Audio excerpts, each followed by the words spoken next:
All right. Yep, I think we will be okay right now. Again, I hope the new microphone isn't disappointing, but I think it's working. So thank you very much, guys. I appreciate you finding the time to join the show. What I was saying is this: I will repeat myself, and I'll take care of that part that didn't work well when the show ends. I was saying again, the 3-0 win against Wolves at Stamford Bridge will most definitely rank as was one of the club's best performances in a while. The manager surprised us all. The players, again, were all, you could say, did very well. Again, and the most important lesson to learn from that particular game is just to trust the process.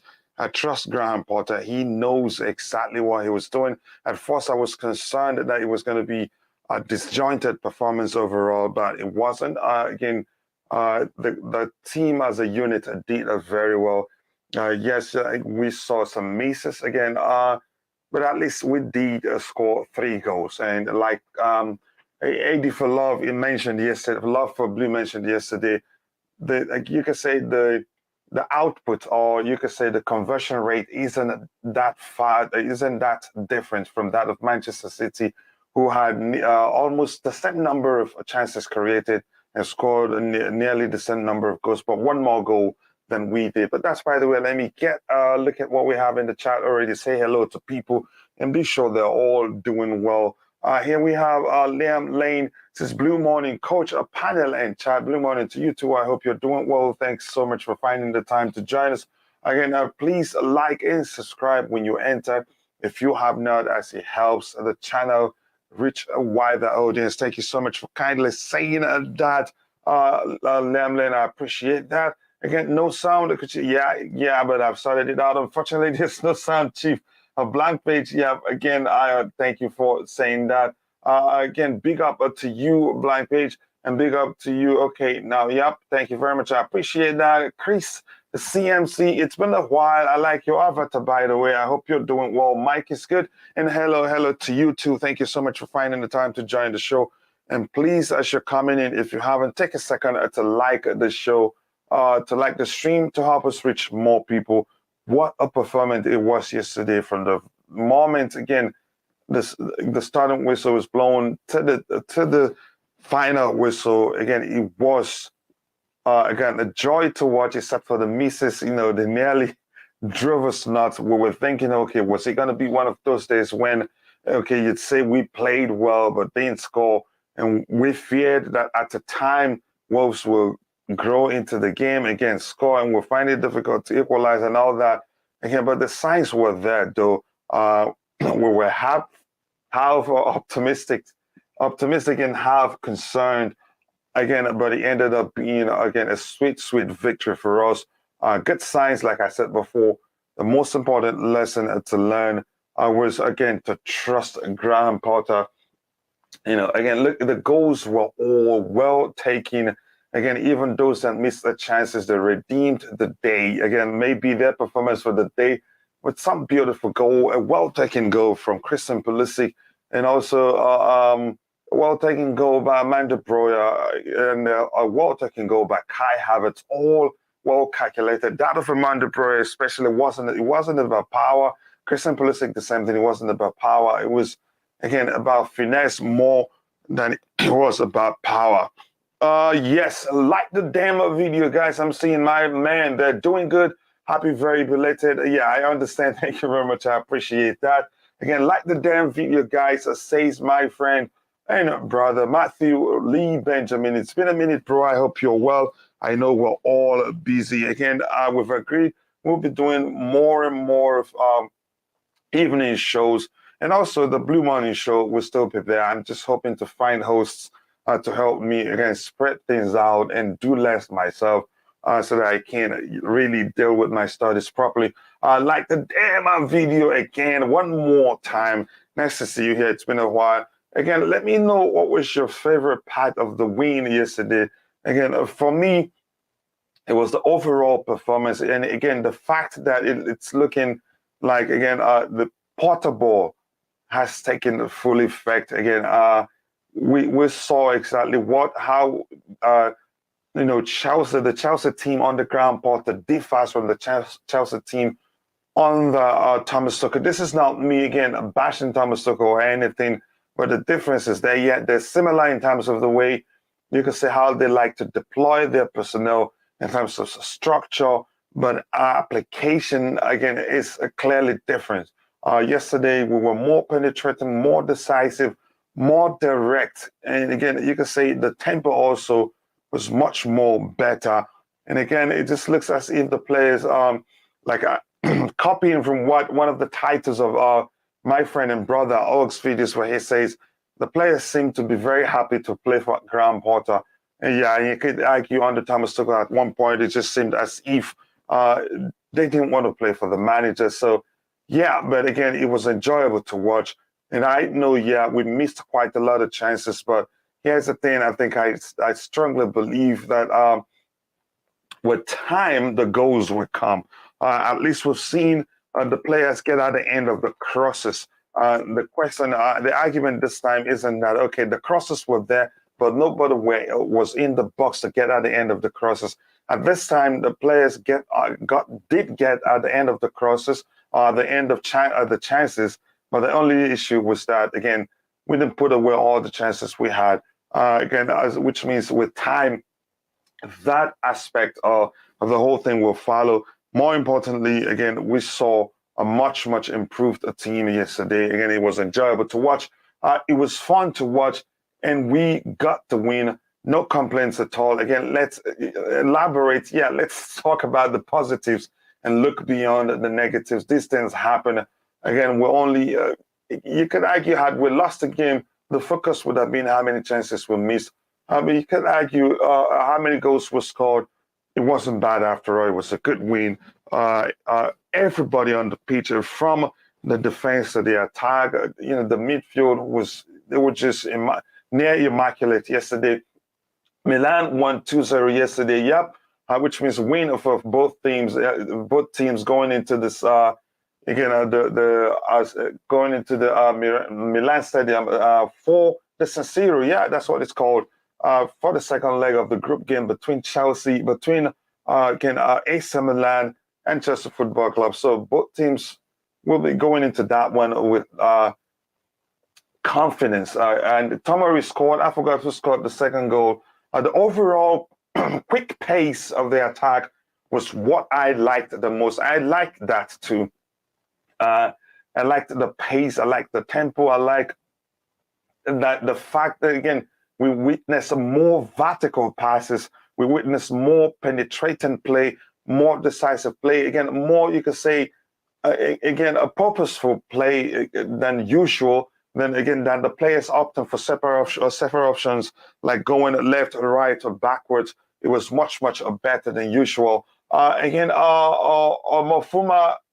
Saraman, big house. Again, big up house. Big up to you too. I hope you're doing well. Hi, Kimso. Did I miss Kimso's comment here? Okay, I read it, but I didn't say hello to you, Kimso. How are you doing? Again, I'm sure at this point you'll be dropping the keys to the panic train, given how well we did yesterday, and I hope that continues. And it just looked like under our Graham Potter, we've grown from our strength to strength. We've become a better and better. It just seems as if after each game, again, during each game, we'll see the team become even better. So the future looks bright. Again, we can only get better from here. And then again, now looking at the table, I actually thought about who was that on the panel that argued we're going to win the league. The possibility is there, and this is not just mathematically. We've done well enough. We're in the top four, and again, we have one game in hand again, which shows again how well we've done under Graham Potter. I think the players all look happy except for one man. I can't at this point say whether he's happy to play for the manager or not. And the man in question is Hakim Ziyech. Again, if you're in the chat, let us know what stood out for you. For Landon, he says it was the quick pace of the attack was what he liked the most. And I can say I'm the same. I like that. But the overall play was just amazing to watch. Another Aubameyang masterclass against on Tuesday, my striker. I see him starting that game, but I wouldn't be surprised if what's his name, Broja gets to start. Even if they start together, I'd take it. Armando Broja showed what a fine finisher he is. Again, that the goal meant a lot to him, and he did say it. Again, well taken, took on his man. You know, that it wasn't about power too. It was about finesse. It was about well calculated, well placed. It was about placement and finesse overall, if you want to say it that way. Yep. I hope he scores on Tuesday. Whoever gets to start, again, I'll support the person, and I will never ever question Graham Potter's selection. The only issue though is this: he's very hard to predict. It's very difficult to tell what Graham Potter would do at this point. Again, he's been quite unpredictable. And the truth remains, again, it will remain like that for a while. Why do I say that? Again, because the games will be coming thick and thin again, and it will see a lot of rotation again. So that makes it even more difficult to be able to accurately predict his lineup. Again, if you're watching, we have 18 likes. Let's try to get it to 100 likes as soon as possible. I know we're capable of doing that. So please keep liking the video as you're right to help the channel reach more people. Last two matches are proudly sponsored by 3. That is the first delicious comment of the day, and I do love it. Yep. I do love it. Yeah, but again, it never occurred to me, but I understand what you're saying. 3 goals again. Thank you very much for saying that. Graham Potter looks the part. Pulisic looks happy again, and that's important. Keep your head up. Take the opportunity when it comes, and that was the argument we made during the pre-game show. I was happy to see him start. I expected him to start again. Was it what was the last game? The game before that one. I wanted him to start, and I was disappointed he didn't start. He didn't even, again, make it off the bench. But yesterday, he started, and he took his opportunity, and I hope to see more and more of that. Again, if Nightbot deletes your message, it's because it's a machine. Again, it's not a human being. If you use more than 3 emojis, chances are it would delete it. So apologies to you. Here again, Graham Potter, yep, he does look the part. Again, he's... Again, if you followed his Brighton team, they're well drilled, and it looks like his imprints were still there. Again, you can still see his imprints in the Brighton team whenever they play. So yeah, again, I think he's ahead of time actually in terms of him being able, to get the players to apply his preferred approach to the game. Maybe because we play a similar formation that he's always liked to play, predominantly a 3 at the back system. But yesterday it was, again, when we're defending, it becomes 4. When we're attacking, it becomes a 3 at the back. Again, I liked how dynamic a hybrid approach. I liked the hybrid approach so much. It looked as if the approach started the Wolves manager and the players, they seemed confused. We made them look ordinary. And this is, you could say, the current Wolves team, they don't differ that much. That doesn't differ much from the previous Wolves team that we've played in the past 2, 3, 4 games that we've struggled to play against. again, we dominated the game from the start to finish. Again, it was enjoyable to watch. Like the video, yes, again, my brother saying that. King So, again, I apologize that I didn't ask you how you were doing. I hope you're well. Let's judge Sparta after 20 games. Look, I'm excited. I'm looking forward to more games on the him. And I'm glad to say this. I did my research when it was clear he was going to become our new manager. How he differs under Thomas Tuchel, how he differs from Thomas Tuchel is that, again, his teams, how do I say, he drills his teams to play with so much confidence, with so much bravery. Again, that it doesn't matter who they're playing against, they still apply themselves. They still play the way they like to play. And we're starting to see that with Chelsea. Again, more importantly, you're gonna hear me say this a million times during this particular show. Again, our approach was more with intent, more penetrating, more decisive, more purposeful, more direct than usual. And boy, you see how many chances were created within the first 15 minutes. Again, that's something I like to see. But in the case under Thomas Tuchel, you see again a more reserved approach. Yes, Thomas Tuchel does like to dominate the game, but he takes a more reserved approach. He likes to defend by keeping the ball. But on the ground, Porter, whenever we have the ball, be rest assured in the next 2-3 seconds, you'd find us in the opponent's half. Again, the opponent close to the opponent's box, or final third if you prefer. It was amazing to watch. And again, the future is bright. A big up Kachila panel in chat, Santiago Munoz. I hope you're doing well. Thanks so much for finding the time to join the show. Always nice to see you. Again, here, let me see what else we have here. In our upcoming, Diego Costa. I love our upcoming Diego Costa for Chelsea, who is a Broja. Yeah, again, you could say you could compare them in terms of the power again that they both have played with. Again, but you could say, honestly, I'd say Armando Broja for me so far. Let's watch him for a bit, then we can compare them objectively. Again, he's now opened his account, and more games and more games he will score now. Superb goal, a nice mindset from Porter to play Gallagher as a right wing. Again, what an effort! It was joy to watch Gallagher play yesterday. Again, it was a waste of time to play him centrally. Again, him staying in the right wing position. Again, he enjoyed it. He was comfortable. He was orchestrating some good passes. Again, he never looked out of place. It looked as if he's played there for Chelsea for for like 20 years. I enjoyed watching him yesterday, and I was singing him praises during the game because we were doing a watch along. Kimso says our players need to feed Aubameyang. I think that will happen on the ground, Potter. You'd see a lot of balls in the box. But what I want to see is more chances created from the central area. Maybe with Gallagher would be able to do that, or maybe with Mason Mount playing as a 10 now, would see him create more chances like that delicious, you could say reversed pass that he orchestrated for with a 1-2 play from Christian Pulisic. Again, they finished that well. And again, silenced a lot of people who didn't trust him and wanted the club to sell him. A nice rotation from Porter and superb combination from Koulibaly and Chalobah. What a defense Trevor was, a defender. Chalobah did quite well yesterday. He didn't put the foot wrong. He was near immaculate, if you ask me. On a lighter note, I loved the reception Costa got. He said it was the best reception he got from any of his previous manager. And he did also state, again, that he didn't have any issues with the fans. His problem was the then manager. You could say a slight dig at Antonio Conte. But we knew then, Conte did not handle his departure well, making it public and sending him a text message telling him to start looking for a new club.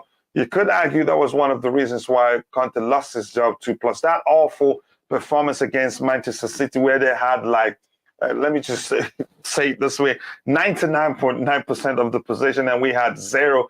Here are rumors of 3 being ditched after this season. I wouldn't I wouldn't be surprised if that happens. The owners, again, you could say Todd Boehly is a businessman. Probably, again,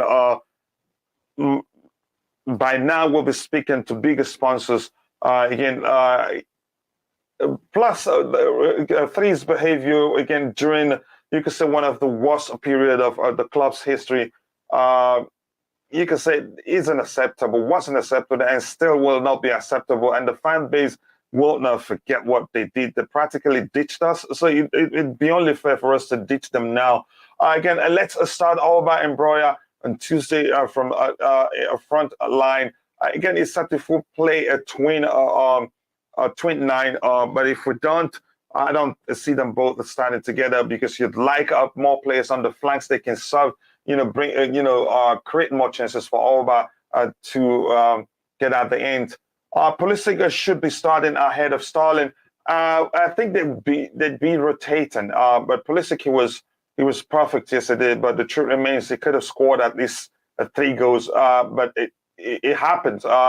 You could argue he's been rusty. He hasn't started for a while, so those things happen. Again, hello, Supreme Court's nice to see you. Thanks for finding the time to join the show today. I hope you've been well. Again, I haven't seen you in a while. Please do let me know that things are okay with you, King. Hey, Wagwan, how are you doing? Wagwan, bro. I hope you're doing well. Again, it took me time to understand. You were saying hello. You were saying Wagwan.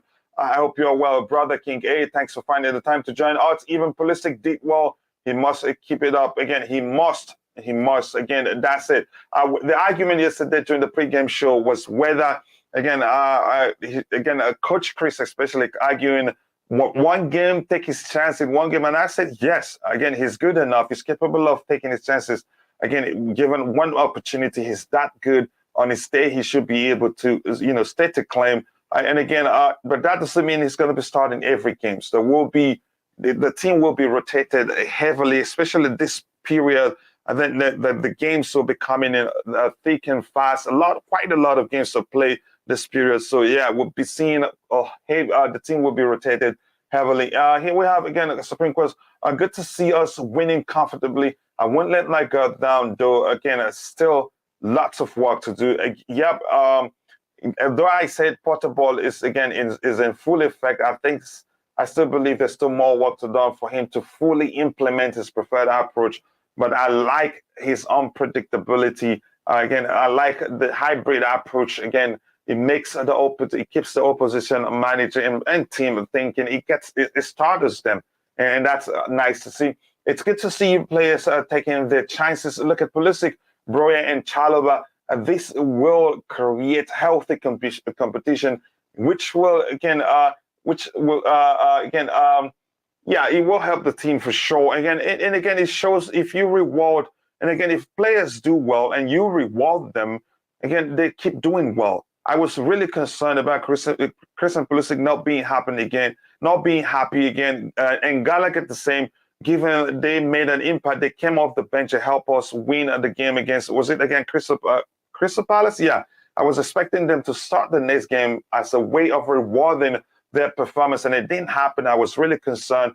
It turns out Potter knew exactly what he was doing all the while. Brusket, nice to see you, brother. Both is the same type of player. Again, Usman Ishak, we should not bring Stalin here when we have a Pulisic. I think they both will rotate. Again, they're both two different types of player, but again, they can rotate. They both actually can start in the same game where one starts on the right, the other on the left. I think we're going to be monsters under Potter. And watch out. Again, we are coming for the Champions League again. I hope that happens. He's capable of doing that. He's shown, again, he's sound tactically, and his unpredictability will take us far. If we win again against AC Milan in San Siro next match, I think we have a bigger chances to win the Champions League. Never say never. We have the squad too, and plus by January again, we'll add to the team no matter what happens. Again, I think Chelsea will be the team to beat Man City. I hope that happens. The good thing, we have what you could call a dress rehearsal coming. We have a cup game against them before the Premier League proper, so I'd like to see that. Hopefully the play has Haaland then, but I doubt he'd play Haaland in a cup game against us. If he does, I wouldn't be surprised. I hope he plays him so we see how we're able to deal with him. Havertz is back. Man is king of tappings. Again, fluke goals. I'm not sure that wasn't a fluke goal. It was well calculated. If you were looking at his reaction after he headed that ball, Gallagher was brilliant. He was again brilliant overall. Delicious application of the approach. I enjoyed watching him using Gallagher in a double pivot. Was probably Tuchel's biggest mistake again last season. You could argue the same, or maybe because again he was trying to see if he could. Maybe that's the only place he again he's able to find space to accommodate him because he really wanted him and wanted to keep him. I just don't know, but we all hated it. I hated it. Then again, yes, people are coming in. Please like the video. We have 22 likes. We should be doing better than that. Please like and subscribe. If you haven't, those things go a long way. I'm going to try quickly to catch up what we have in the chat. Again, on the Potter, our attacking options are bright. And on the Tuchel, we possessed a lot instead of, going forward. Tuchel's approach is more reserved. Again, being cautious, a cautious approach. Again, trying to control the game by keeping, trying to be, again, defend by keeping the ball, and also it's overall just a cautious approach. But that's, by the way, again, with Ruben. If Ruben learn how to release ball quick, again, he will be a good player. I still would want to see Ruben in a number 8 position. I think he's a better 8 than, again, most of those players who played there. But in the midfield, he's still a brilliant, again, a player for us. True. Yep. Again, let me see what we have here. What else do we have? Again, I'm going to stop and I'm going to, try to catch up with what you have there in a bit. We end up winning again. I like that's why you're the panic train driver. But we'll see what happened. Again, I'm most happy about how we got to rest our players like Thiago Silva and Reece James. I loved that the most. I don't want Reece James to get injured and then we're in serious trouble. So glad to see Chukwuemeka have some minutes. That was good to see again. If he wasn't ill, I expected him to start against Crystal Palace, but because he was injured, he didn't. Let's see what else we have here. Again, probably not, but Champions League have bigger chance because knockout games just wish somebody knocked Man City and Bayern. Yeah, I get your argument there, but again, I don't think we would. Again, the bigger the teams, actually, the better Chelsea does. That's how it is with us. I don't think that. I don't care who will meet in the Champions League. I think we'll do well. Please like and subscribe when you enter. If you haven't, as it helps the channel reach a much wider audience. Was very impressed by Aspi. He was good. He said it was near immaculate except for that yellow, and even that shouldn't be a yellow because he got the ball, and the Wolves guy again hits his leg and it dived.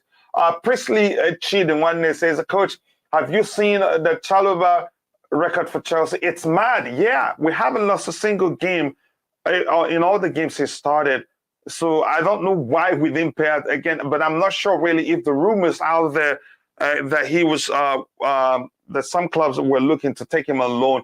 I don't believe again those things were true. Actually, I think it was just rumors out again. And he's always sounded very confident, and whenever asked, he's always reiterated that he wants to stay at the club. And boy, he did a good enough job yesterday.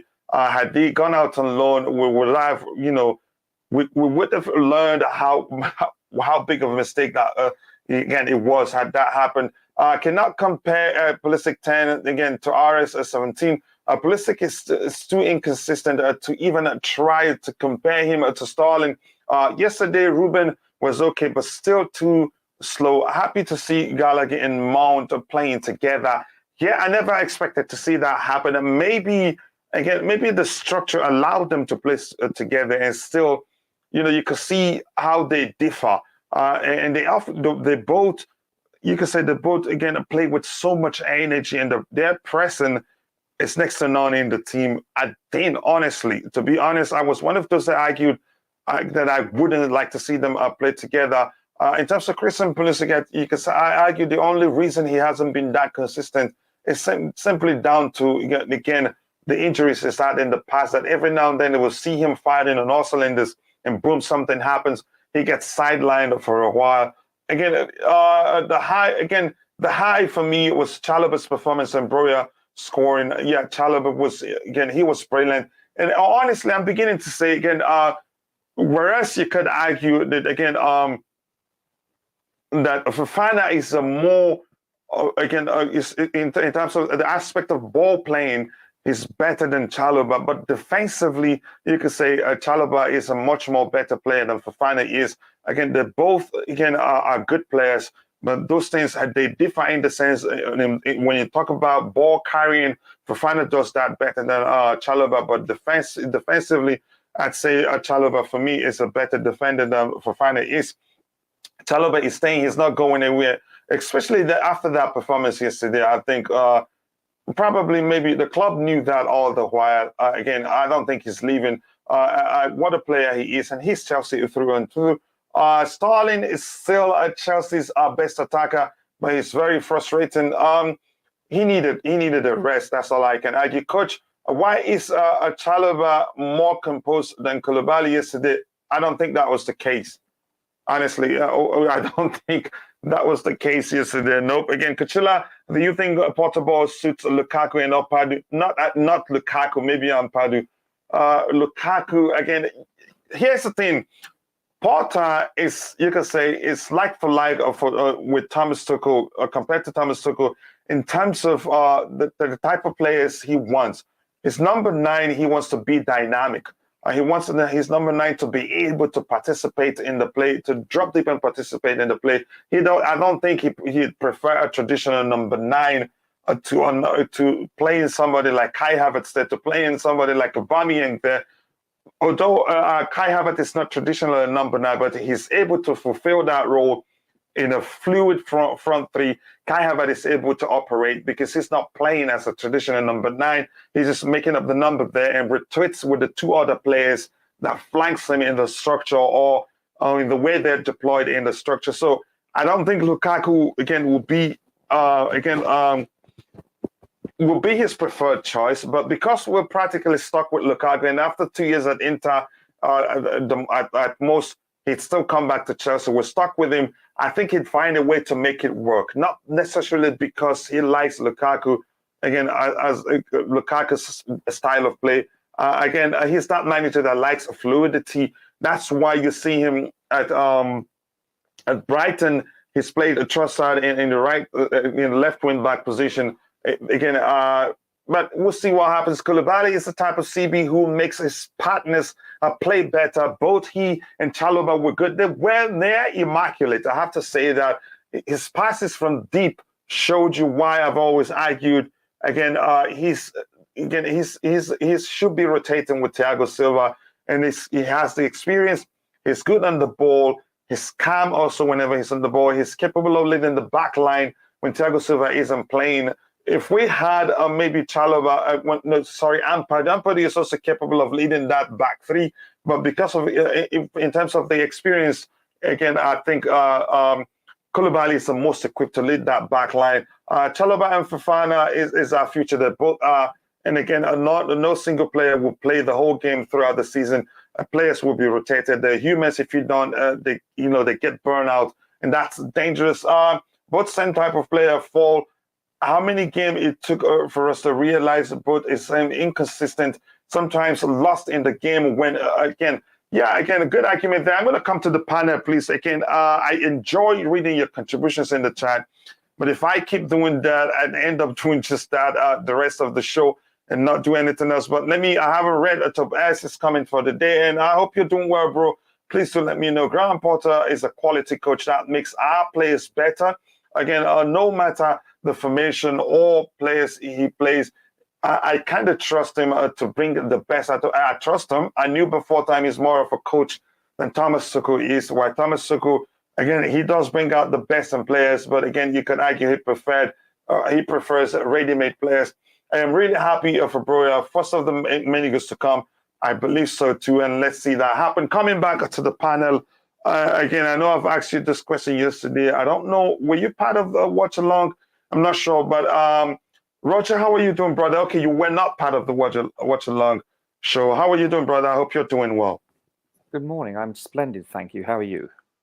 Brilliant. I can't complain. Thank you so much for finding the time to join the show. Again, I know you enjoyed the show. Probably more importantly, your boy Ruben Loftus-Cheek performance yesterday.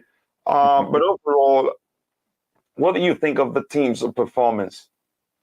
Yeah, very pleased, but I don't mean to rain on the parade, okay? But I think we have to take into context who we're playing. We played a very poor team. We did Really, what? we played a very, very poor team. They looked really bad. Really, you're not giving us credit at all for playing well. No. I'm just saying, consider the opposition. That's all I'm saying. Don't take that out of context. But I'm being honest here because we weren't exactly playing a high caliber top 5 team. That's all I'm trying to say. I don't want us to get over exuberant to say like we can win every game because we played an AC Milan team that didn't show up, and that's just not my opinion. Across the board on both sides of the Atlantic, virtually every pundit and expert said that AC Milan didn't show up, and I think we can safely assume that this managerless team of Wolves, they just didn't have it. They didn't show up, and I'm just being honest. Now, have we played teams like this before and not scored or not played well? Yes, we have, and we can only play the team that is put in front of us. That's all I'm trying to say, sir. That's all I'm trying to say. But yes, I was pleased. The highlight of the game for me was Kovacic's pass to Broja. It was like a Kevin De Bruyne-esque pass. It was beautiful, so perfectly weighted. It was a gorgeous pass. And I was very pleased with Pulisic. Finally scored, but he was frustrating me because he wasn't just missing chances; he was missing them quite severely. But yeah, I'm glad. But then again, we can put that down to being rusty because you can't really duplicate game time on the practice field. It's virtually impossible. So he grew into the game. He did better as the game progressed, which I'm pleased. Chalobah, of course, very impressive as always. I just think he's showing how much of a quality player he really is. I'm so happy for him. I really am. It's seamless, losing Fofana and him. We haven't skipped a beat. In fact, we may have improved when we don't have the ball. I think he reads the game a bit better, but there's no drop off. Let's put it that way. So that's very pleasing. I thought Kepa did very well. I know he didn't have much to work with, but I thought what he was presented with, he did well. He did well in the air. He had one missed punch from, I think, a corner, if I'm not mistaken. Other than that, it was pretty much a flawless game from him. Aspie played well. I thought Aspie, you can see him struggling, bless him. Yeah, I think we will talk about the players one by one. But again, your overall thought is that Wolves were poor. Again, yeah. I'm going to leave what I wanted to say until I get to some comments. I think some people were going to punch you if you were standing before them. Sure, I'm just being honest with my assessment. I'm a Chelsea fan. No. Well, again, that's why we're here. We're all entitled to it. Some people think the same too. But again, I understand. But I understand your opinion. Just give me one. Let me try and catch up with the chat. I'll come back to you in a bit. Sure. Lukaku and that dynamics is like me and rejection.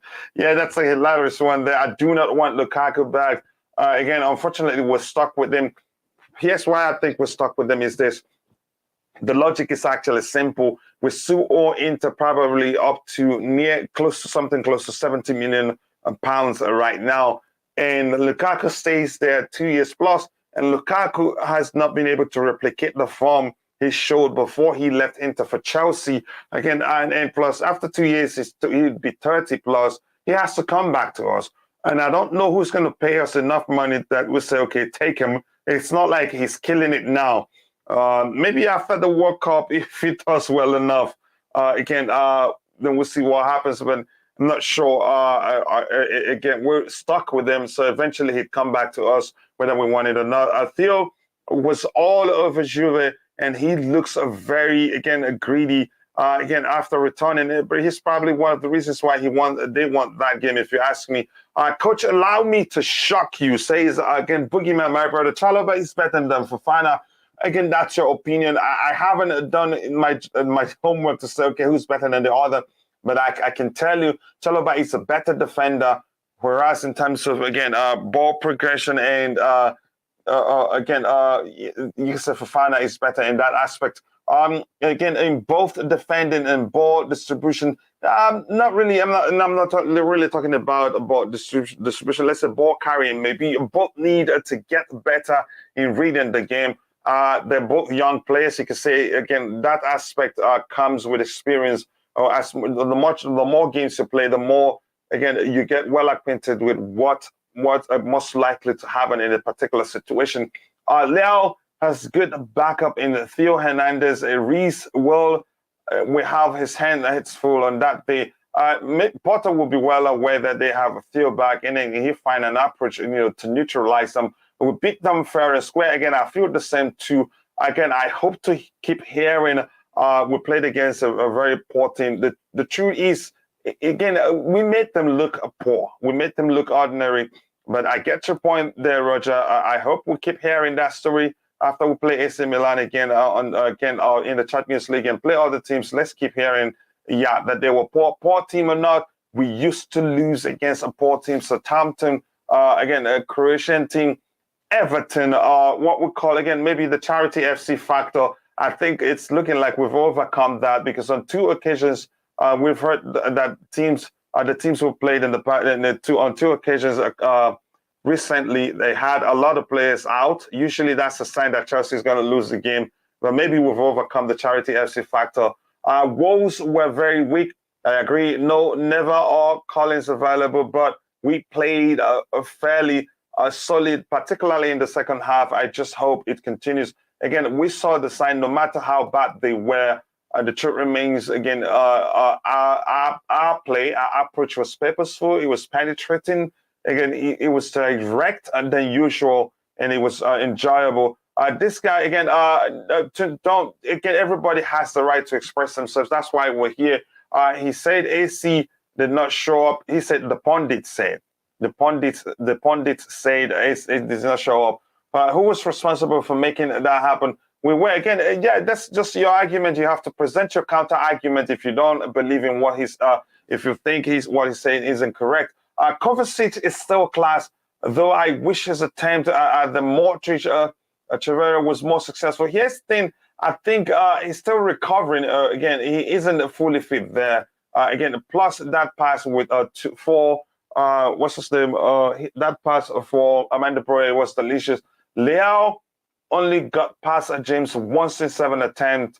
But that shows you what he's capable of doing. YTV01 says that looking at how Chalobah plays, he seems like a better player than Fofana. Again, the D West 90 minutes. No, again, he was brilliant on the day. Again, I'm not gonna start going into that fight of trying to find out who's better than the other. Again, they both have what they do better than each other. Again, they're both still young, and like Boogeyman mentioned, they just have to improve again how to read the game. And again, in the case of Chalobah, he needs to improve on his positioning quite well. Even Fofana, to both of them, and you can say those two, things are very common in young players. With experience, they get better at it. So I'm not really concerned. I still don't trust Kepa. Again, that missed a punch was awful. Again, I hope Potter gives Mendy an opportunity to fight for his place. The opportunity is there, but the truth remains you don't change a starting goalkeeper if they're still doing well. Overall, again, Kepa's performance too was near immaculate. Again, he hasn't put the foot wrong. He's not perfect, but he's done well so far. So he keeps his place for me. That's how I see it. Leao is back on form. He hit the post multiple times against Juve. Again, he will be looking to put it again in the back of the net against us. Oh, that's his job. He looked to do that against us at home, but he couldn't do it. Here's the thing. Again, we're a different animal altogether than Juventus are. Again, we play differently than Juventus play. Let's say again, I hope Potter he again, I hope he employs again, you could say a hybrid approach again to start with them. Here's the thing: I get the argument that they had a lot of players out, but we're talking about AC Milan, a big team again. As AC Milan again, they have enough. You could say they can field 2-11 that would do well, and when they ended up beating them, then it just turned out that some of the biggest names they have in the team weren't again didn't start, and that shouldn't take anything away from how well we did on that day. So yeah, we'll see what happens. You could say that game against us was the first poor game he's had in a while until the game against Juventus, and then he showed his form again. Maybe Wolves wearing the toughest of the opponents, but the fact that we lost against Leeds and Sutton it's a plus. Yeah, it's a plus. Maybe we've dealt with, you can say we've overcome the charity FC factor. I hope we have again, not to lose games against smaller teams or teams that we hope we believe we'd mop the floor with. In fact, we gave away a 2-goal lead last season, so the win was decent. It was a good one, by the way. I missed something. Hey, sorry. Apologies, Lee. How have you been? I hope you're well. It's been a minute. Please let me know how you're doing. Hello to everyone on this fine day. Indeed, fine day. Let's enjoy the win. Hopefully we will build on the positives. The same thing was said in TT's first month. Thank you very much for highlighting that. You're in trouble today, Roger. Either way, Milan didn't show up. That's why we must be careful. No, we don't take anything for granted. As much as we know, again, they were depleted. That's the truth, and Roger was very correct in that aspect. But we did quite well. That doesn't mean we should take away the fact that it was a good performance from the team overall. Brahim Diaz could be an issue. I don't get why he was benched again for the Chelsea game. Maybe he was still recovering from some sort of knock. So again, big up Kuchilanda Pane. Thank you so much, the Queen of the House. Thank you for finding the time to join the show. Hey, everyone in the chat again. Pioli likes that name though, and it might start him. Let's see what happens then. And Boogeyman here says Porter is playing a dangerous game with keeping Kepa in the post. Kepa is limited on corners and free kicks. That's what EPL is all about. He needs to bring in Mendy back as soon as possible. I disagree with that. Again, if Kepa is still doing well, he should keep his place. I know Mendy will get his chance again. Hopefully, he'd overcome again you can say the poor form we've seen in the past. I don't want to see him between the stick and he keeps averaging a single mistake per game. Let me come to you, Roger. Before we go into looking at again how the stats for some of the players again that did exceptionally well yesterday. Your thoughts on this comment from Foul Diaz or Boogeyman, my brother Boogeyman? Listen, I think both keepers have very good attributes. They're very different style of goalkeepers, actually, based on their physical attributes. Mm-hmm. I like them both. Hypothetically, if I was the manager of Chelsea, I wouldn't know who to pick because I find them, they both have their weaknesses and they both have their strengths, as do most players. We have the luxury, okay, some may say a £72 million luxury of having two starting keepers, which we do. Let's be honest here. Whichever one we have, assuming they're both at the peak of their game, we're going to be in great shape. I've seen both of them play at a very high level. I've seen both of them play, shall we say, at a lesser level. So that statement, I don't think is quite valid. I can see Mendy coming back and winning the game. Sorry, my alarm just went off. I apologize. I can see him, Mendy, winning his job back and playing at a very high level indeed. And I can see Kepa keeping his place for at least half the season, if not the whole season. I think Potter, just like Pep with Joe Hart, I think he's going to prefer a goalkeeper that is more technical with his feet. And also his all-around distribution with his arms also. Mendy is good too, don't get me wrong, but his short to medium distribution is slightly inferior to Kepa's from what I've seen so far of both of their careers. But that doesn't mean, listen, if Kepa starts conceding goals and makes mistakes, which isn't his MO, his modus operandi, until he lost his job, I think he was only responsible for one goal attributed to an error on his behalf. I think that was on ESPN, the stat that I saw. So, you know what? He generally doesn't leak goals based on individual errors. He gets beaten by worldies a lot. And I think that's due to the fact that he doesn't have a large wingspan. Does that make sense? Yeah. But he having said that, he gets down to the bottom corners very fast, due to the fact that he's shorter and, shall we say, less physically imposing than a Mendy. A Mendy will gets down later to the corners, while he will, due to his wingspan, he can reach the high end corners, where the bins go, so to speak. So, as I said, they both have positive attributes. I'd like to see Mendy, given the fact that he has great physical attributes, I'd like to see him dominant more in the air. I'm trying to remember where he was on the ground and we conceded a goal. I can't remember the match this season. It was early on in the season. He wasn't touched. He just fell down. That shouldn't happen at this level. He's a brilliant keeper. Don't get me wrong. I just think he should do more given his physical attributes, his height, his strength, etc. He should dominate more. But I like both of them. To me, we can't go wrong with either of them. We have a luxury of having two starting keepers. That's all I have to say on that. Yeah, here's something. Let me go back to that comment again. Here's something I want to say quickly. As much as it'd be easier for people to just quickly, believe what our boogeyman just posted and say, yeah, Mendy probably does well in terms of, dealing with dead ball situations or corner kicks. I think Mendy actually doesn't do that as well as he should be. He's well equipped to do better than Kepa in terms of, dealing with corner kicks or dead ball situations overall. I think Kepa of late has actually commanded his area better than Mendy did. Again, you could say in the games he started before he dropped to the bench. I think Kepa looks rejuvenated. Sorry? Kepa looks rejuvenated.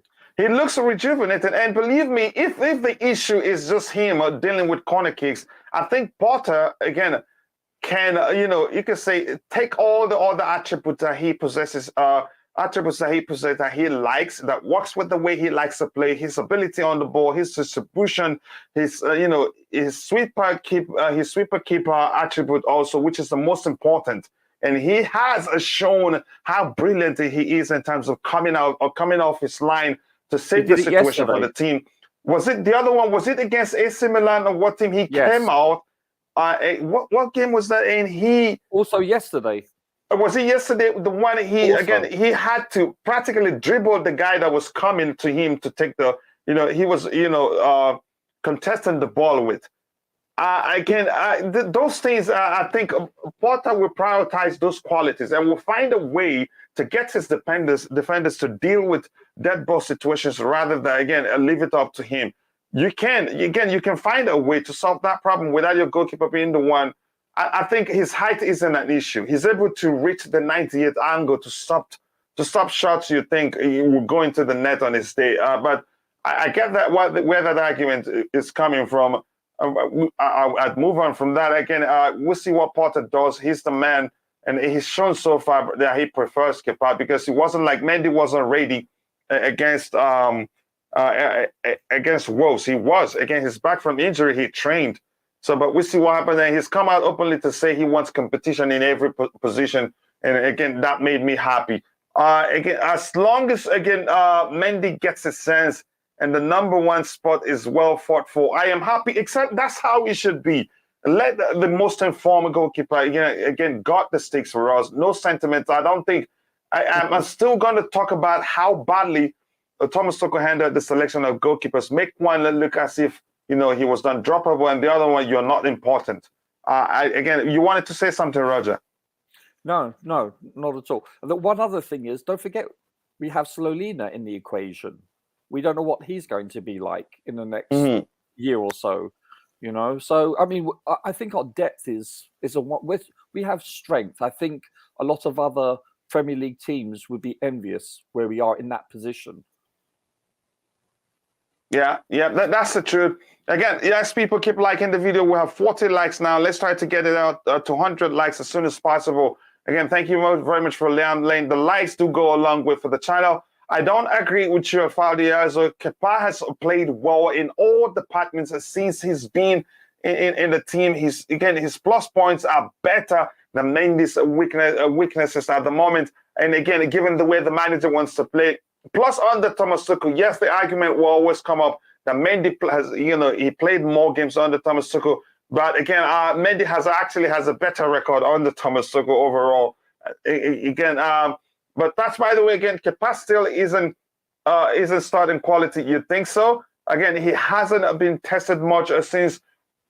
Come on, be honest with yourself regarding the number one. And his best attributes are mainly sweeping. Mendy just had a really bad patch, but it's far better overall.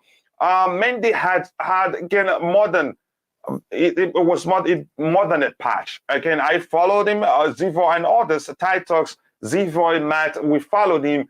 He averaged a single mistake per game from after that the game against West Ham United, where he made he had two howlers, two high-profile mistakes until he got dropped to the bench. He was averaging a single mistake per game, but it was easy to forget again that he was making those mistakes because he'd make one mistake and then boom, he makes a brilliant save and everybody forgets about it. So you see how good he is and all that, and that's it. But again, I like him as a goalkeeper. Maybe like Gopo argued on the panel here, it just seemed as if he's lost that hunger that that he joined Chelsea with. We saw then again lapses in concentration and all that nonsense. I think it's confidence also, Coach. I think. Listen, when you're playing in that position, you're on an island, and it's very easy to lose your confidence. It's a very different position than any other. We get blamed for the slightest mistakes when other players playing outfield make the same equivalent mistakes, but it doesn't come at such a cost because this is the last line of defense. So confidence is very fragile in that position based on the actual definition of the position itself. So I look at both players and I look at Kepa, after losing his position, his mental strength and being a team player, I thought stood out quite well. He has actually become a leader too.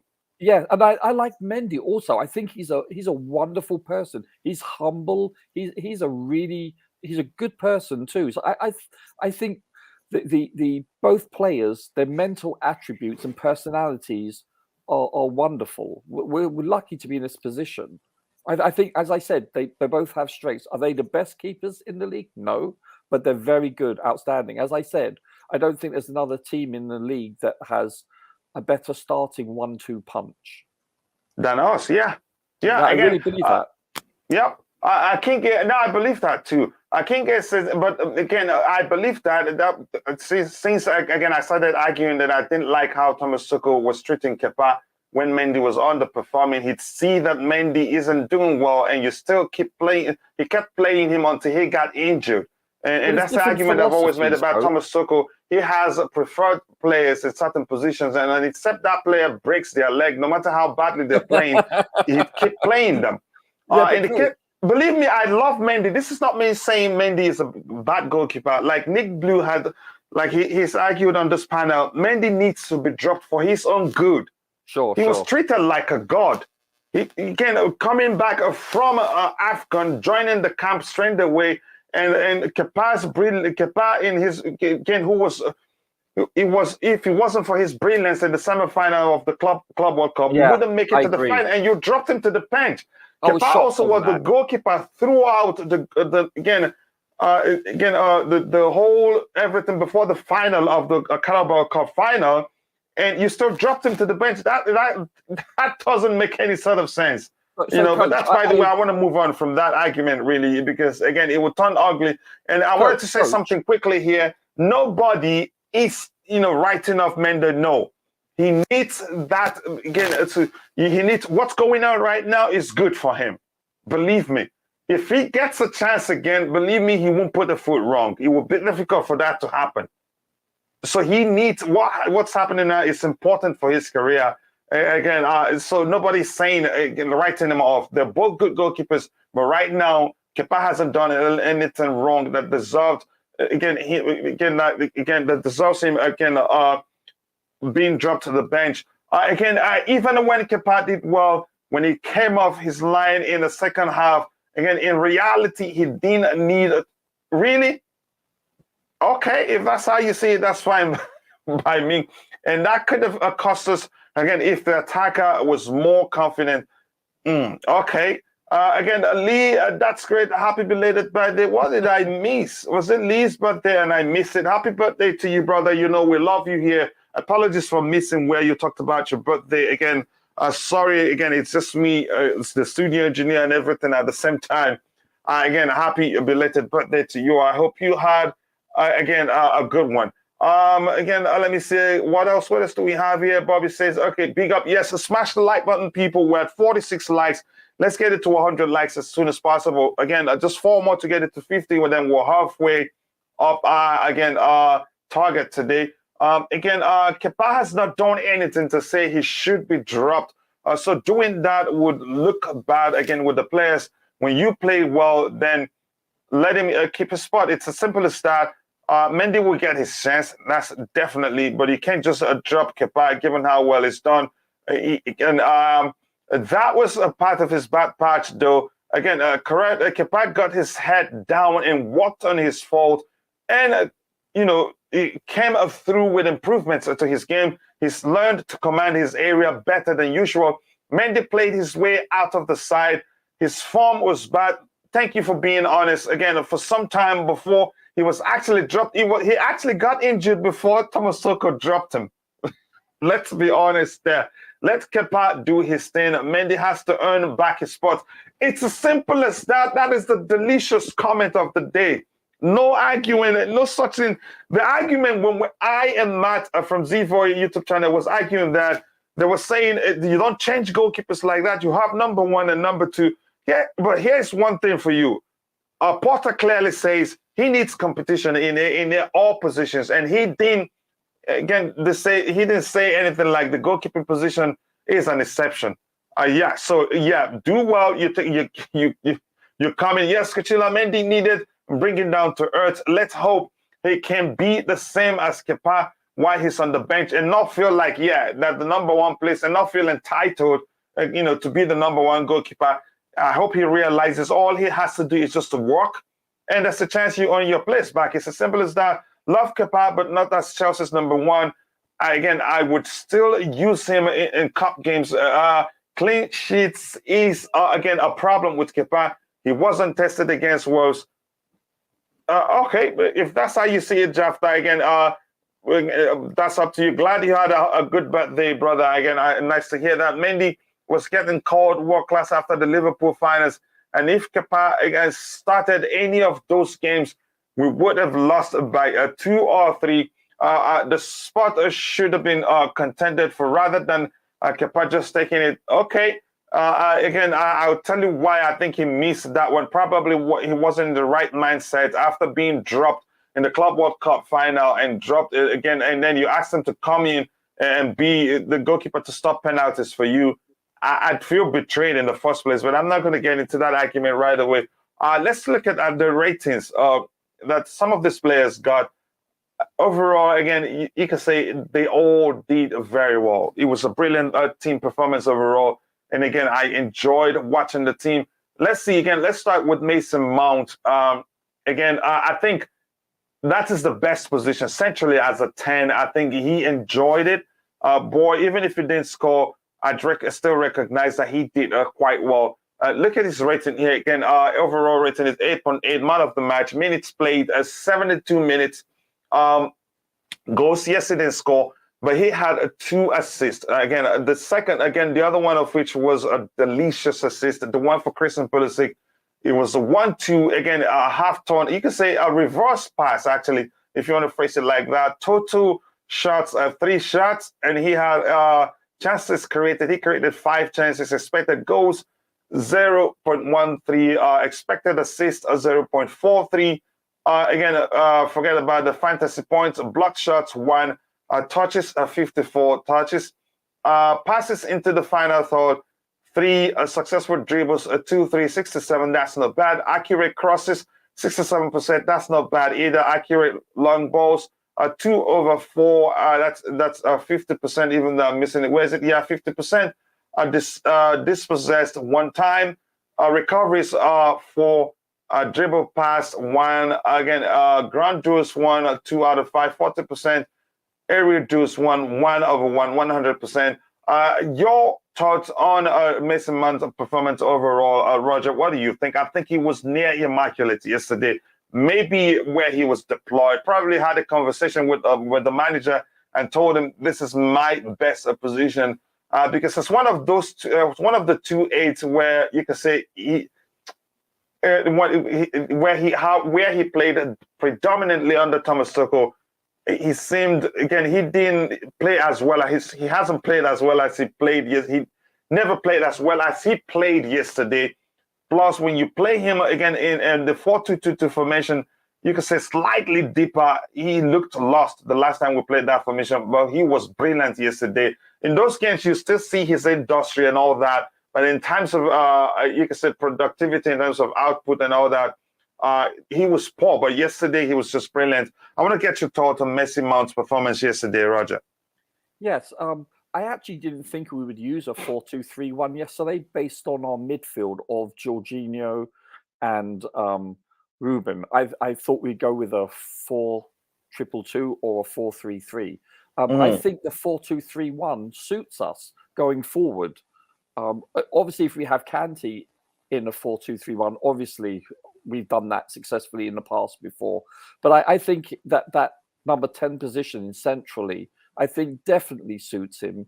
I'd like to see him play in England like that also. I think he's excellent in that. I think that position illustrates his capability of creating chances, and quite well. I mean, he did very well. He looked in command. He did. It brought out his, shall we say, his contributions, his fortes. I think it does. He suited that position more than on the right, on the number 8 or forward, a right wing number 10.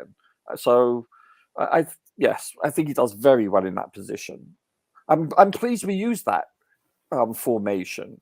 I think it's hybrid. I think attacking it turns into again a back 3 with the wing backs overloading this again the midfield area and the attacking area, and it was enjoyable to watch again. But go ahead. Yeah, I think when we play the quote unquote lesser teams, and I say that respectfully, I think we're going to see this formation used a lot more. We've done it twice now, where we've played teams that we haven't really played a top team yet. But when we're playing like a team that we're, shall we say, more worrisome, we're going to use a back 3 more, like a 3-5-2. So I'm pleased we've done that. I think it's going to illustrate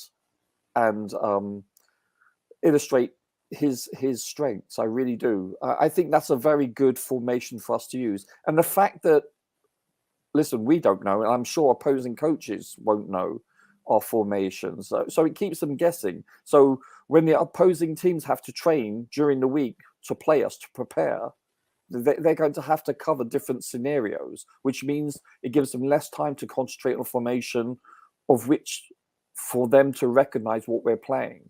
So it's a masterclass in that respect. Does that make sense? Yeah, it does.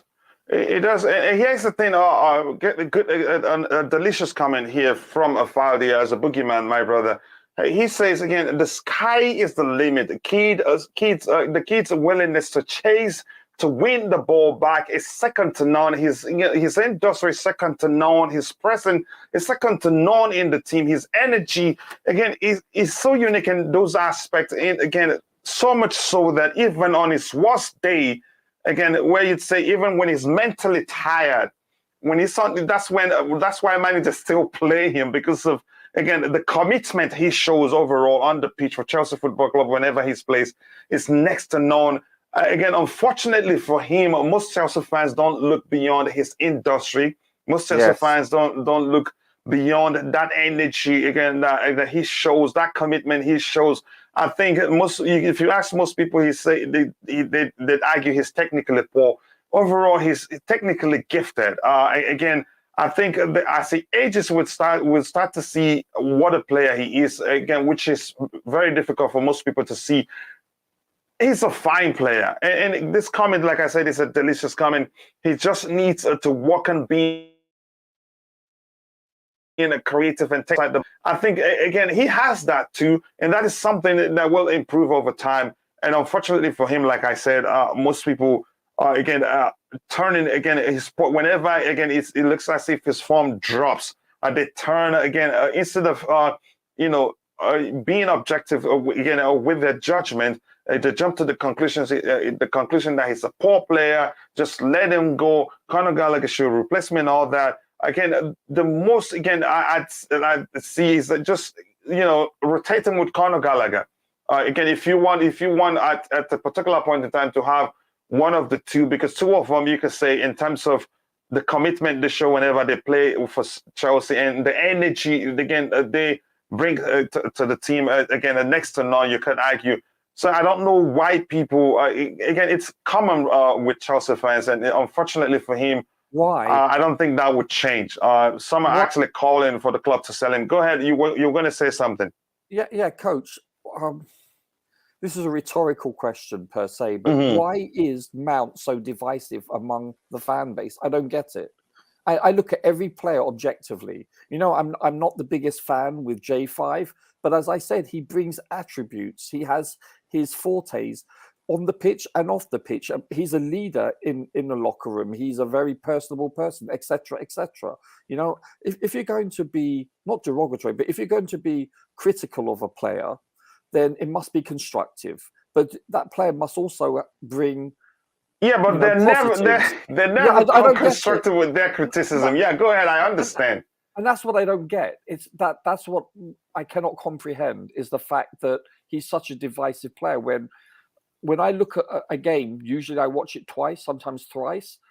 I'm looking at it objectively from all different perspectives, and I just don't see the negativity where it's coming from. I thought the energy he brought this along with Connor was contagious. They're tracking back, their willingness to do the dirty things. Same with Kai, same with Broja. I think it's wonderful to see that. And the other thing I want to quickly say is that I don't believe the scoreline. I thought that flattered Wolves. I thought it should have been 5 or 6 plus. It should have been 6 plus, but I take it. Minimum. That's what I'm saying. It was. That's, I think, and it's true. That's how. It's an indication of how well we played and how poorly they played, because it should have been 6, 7, or 8. To be honest with you, that 3-0 was kind of flattering to them. Yes, we did play well, but yes, they also played poorly. But regard Mount, we're going to see this formation a lot more, and I think Connor playing on a number 8 to the right, I think he'll do so well there. In addition to Mount playing in the number 10, I think they're going to build on that. They're both fetuses. They're so young. What are they, 23 and 22 or something? They're very young. So Connor is how old? 22 years and 8 months, and Mason Mount is 23 years, 8 months. So they're a year apart. So they're really. And our fan base, we seem to look beyond their ages of these players too, and expect them to be Cristiano Ronaldo and Messi, and expect them to be perfect. That's the surprise. One of the surprising aspects of the whole thing. They haven't reached their peak. They're not even close to their peak. They're going to hit their peak between 26 to 28 minimum. So they still have a lot of learning to do. A lot. How to read the game more, etc. Learn by their mistakes. They're going. Injuries aside, of course, touch wood. They're going to excel. I think they can only get better. I don't believe they've reached their peak. So the upside is still to come. So I'm pleased. I think they're going to do well together. I think our team is quite deep. I just want to see Ethan Ampadu join the squad. I can't wait to see him play also. Yeah, I think he should be part of the squad. Again, if you're watching, if you haven't, take a second to like the video and do subscribe to the channel. If you haven't, we'll have a 52 likes, 54 likes. Let's get it to 60 as soon as possible. We want to reach 100 by the time the show ends, and we'll start the player rating exercise as soon. Go ahead, Roger. You were still talking. Apologies. No, I'm just reading what was actually on the screen. Like, if we do get Liao and we do get Nkunku, oh my Lord, sexy. I mean, we have Indeed. Well, this will be a sexy squad, you know. Yeah, wow, that's delicious. Yep, and thank you for reading that again. It says, as good as our academy players are, I feel like we need a more quality Liao over Sterling and Nkunku from front three with a shadow striker. I think it will be, like he said, sexy, delicious, however you want to phrase it. Again, unstoppable. That's another one to add to it. Again, yes, we need balance. The whole 11 will not be from our academy, no matter how we see it. Again, but we still get a few, and we'll start to see more and more of our academy products in the team, given the new owners. They value the academy so much, and they'll be signing quite a lot of young players. Mount was pretty suspect in the first half until the assist. He did well from that point on. Here's the thing about Mount. Even on his worst day, you still see the commitment. You still see the energy. The only time you'd still, again, I usually start thinking about Mount is when I start seeing his final decision making. If it is poor, then that's when I usually say he's mentally tired. I think we overplay him. We overplayed him last season. He played the most games. Yeah. And most people, again, when they critique him, they don't even factor that aspect of the whole thing. The fact that he's mentally tired and needed a break. And after he got, he took a break. Again, he was rested and then he came back better. But hopefully our fan base, I don't know. I don't see that changing. I think especially because we've been spoiled under Roman Abramovich. We're quick to call for the club to sign a new player and ditch the players we have. The thing I liked about the first half was the speed of movement. The ball again, the ball forwarded. Even a J5 was moving quicker. That's a delicious comment right there. Jorginho was a different animal yesterday. That even Ty compared him to Fabregas. More vertical passes that I've seen Jorginho make. Yeah. Since he joined Chelsea Football Club, he was closer to the final third than ever. He was again, Coach, I want to say one thing. That's so true, by the way. That's a very good observation. Even I notice it, you know, and I'm, shall we say, a detractor of J5, but it's noticeable to me even. But I think in the first 6 or 7 minutes, Traore had gained possession and was running with the ball forward, and he passed Jorginho. Yeah, Jorginho looked like he was in slow motion. Bless him. It was so funny. It was. I mean, he's limited physically, bless him. But yeah, his passing is definitely first time. Also, you know, his mindset. I don't know whether it's the instructions. Maybe under Tuchel, he was asked to pass sideways or backwards in order to maintain possession, as opposed to risking losing possession. We don't know. I'm just suspectful of that. But he's definitely has a different attitude when he's been instructed to forget about losing possession, make that pass going forward, be more dynamic. Maybe that's the case. Maybe it's because of the instructions he was under. Maybe it's not. I have no idea. Yeah, I think it comes down. It comes down to the manager. Here's the thing. Yes. Go ahead. If you finish now, coming. No, but he's noticeably different. That's all I have to say. Noticeably. Yeah, here's the thing. I think the whole thing comes down to the manager's demand. I don't know if you've heard me say that before. I think managers, players being a different, playing differently on the performance levels level differ on the managers. Comes down to the manager's demand. You could say a manager's demand of a player can define how well that a player plays, and you can argue the manager's philosophy. Yeah. Let's look at the case of Jorginho here. Under Mauricio Sarri, we didn't know much about his deficiencies because Sarri he was he knew him well, that he structured the team in a way that you wouldn't even recognize that Jorginho had a deficiency at all. Then when Sarri left, other managers started playing him, but didn't know how to use him quite well. Again, we started seeing his deficiencies more and more because those managers didn't know how to use him. Again, look at on the ground Potter. Look how he played yesterday. Believe me, I know the argument would be the opposition didn't press him that well. That is if you see him. He wasn't static. He was on the left, he was on the right, he was centrally, he was closer to the box too. So if you're trying to stop him, you'd end up losing more teammates, again creating spaces for his teammates. He was dynamic yesterday. He was playing 1-2s on the flanks, again in front of the box, and all that. He was quicker, and I'm seeing a comment already from Lee that he even had a shot. He had a good shot. Again, surprisingly, believe me, if Jorginho can play closer to the box, then we'll be concerned again about the risk of him losing the ball and us conceding. He'd actually get the opportunity to create chances for the team because he's one of the best passer of the balls in the team on his day. And it looks like Graham Potter, again, who, when I was doing my research, found that he's helped a drug dealer put his career back on track, or drunk too, and all that. I think maybe he's cooking something special with Jorginho. But that's, by the way, again, he makes perfect sense. Again, Karen Williams says decision made in the final third lets him down. Again, in the first half, trying too hard for the goal and gives up a better opportunities to play his teammates in. The second half, he improved. I think they all did better in the second half. Leao has a free role again with Milan. He will have to defend, chase, press. Again, he will not be a success in EPL. At least not again the transfer fee. Transfer fees he's commanding now. I think he's a physical player. Maybe you could say in terms of physicality, I think he'd cope with that.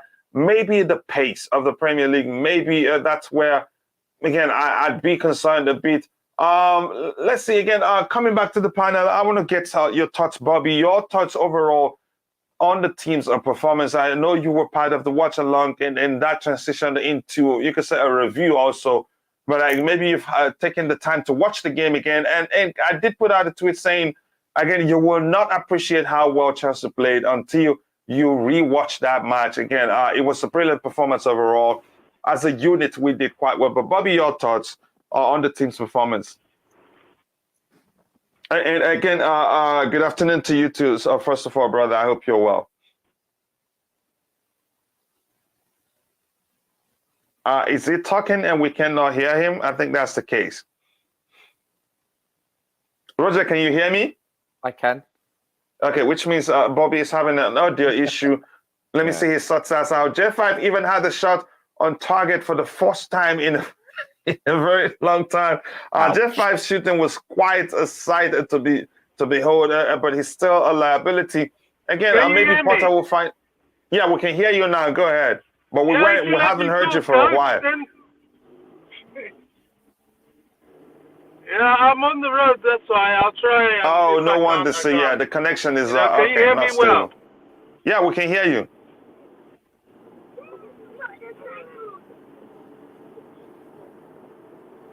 Okay, let's see when he's ready to talk. Yeah, we can hear you. We can hear you. It doesn't look like he's hearing us, Roger. Okay, I can hear you. I just want to. Okay, you go ahead. We can hear you. Yeah, go ahead. I was just saying that I think the key here, what I'm most interested in with Graham Potter, is if he really is that man that can utilize the wealth of talent in the squad that he has. There are some areas that need adding to, definitely. Midfield, possibly a bit of attack, but not much anymore. It's a matter of using what we have, because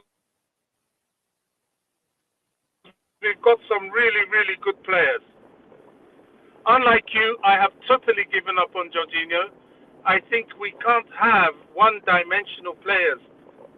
in this level of competition that includes the English Premier League. If you don't have the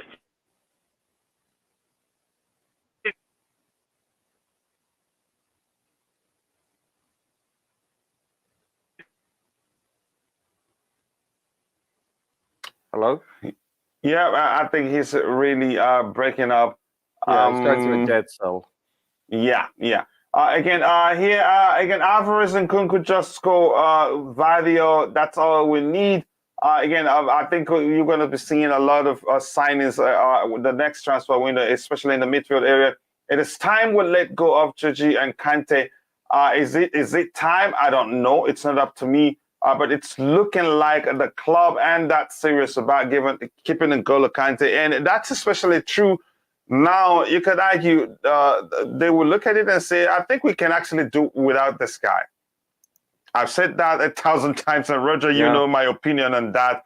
Yeah, you stated again, this before. But those players leaving all comes down to Potter's decision. I think Potter, you could argue, has a lot of say. I wouldn't say final say. He decides whether they're important to him. Whether they're surplus to requirement. It's up to him. Roger, what do you think? So soon we get into look at some some of the ratings for some of the players, and then we get into the statistics for some of the players, and then we'll get into the rating. Go ahead. Sure. I think we're going to see just how much Bowley respects Potter's input, because I see no reason to otherwise disclaim this. I think from what Potter speaks about Kante, he waxes lyrical about him, just like Tuchel used to. So I think Potter will go to Burnley and say, we need to extend his contract. And I think whatever is possible, let's do it. Don't break the bank, but let's do it.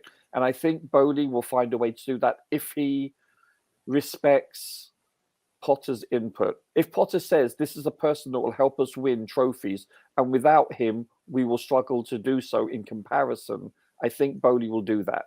So let's see how highly Bowley regards Potter's input. I think this will be the litmus test, in my opinion. Yeah, again, those players, the Chelsea future depends on what Graham Potter wants. If he calls, what's his name, Bowley, and tells him Jorginho is very important to us, I think they'll find a common ground and arrive at, again, and offer him new contract. But it doesn't, to me, I feel like they're looking beyond those two players at this point. Says Leao needs to learn how to track back and put in the work rate like most top EPL forwards do. I haven't seen him in a Portuguese shirt to decide whether it's a behavior of his, or maybe the current AC Milan coach demands that he stays up there because his explosive approach to the game, his pace and everything, so that they'd have an outlet if they counter the opposition's play. So you never know. So I'm not going to jump to conclusion that he's not going to be able to track back. I feel Ute or Ute, I don't know how to pronounce your name, but let me know, is it Ute or Ute? If the second one is the correct pronunciation, please do write to there. Kante and Jorginho need to be freed to create space for Bellingham and Gallagher. Gallagher, no, maybe not Gallagher. No, maybe not Gallagher. Or maybe because Kante is an 8 traditionally, again, a hybrid of 8 and 6. Yeah. Bro, Kante should be staying, a legend already. Exactly. Again, that be sentimental. If we're going to keep him, let's keep him solemnly, because he still has a lot to offer for us. But I get your argument. It comes down to what the owners want. PJ Kelly says, Graham Potter is up to something. I feel goosebumps all over my body when analyzing yesterday's game. Everything was, everyone was hungry. Andy, determined to impact the game positively. As we in Kepa are top professionals, I have to say that exemplary professionals at that. Because under Frank Lampard, there was a time we thought, Aspi is done at the club because, Lampard didn't look like he was going to give him a chance at all. Kante is a legend, yes, but his injuries are getting the best of him. Let's not forget, we were the ones that ran into the ground in first place.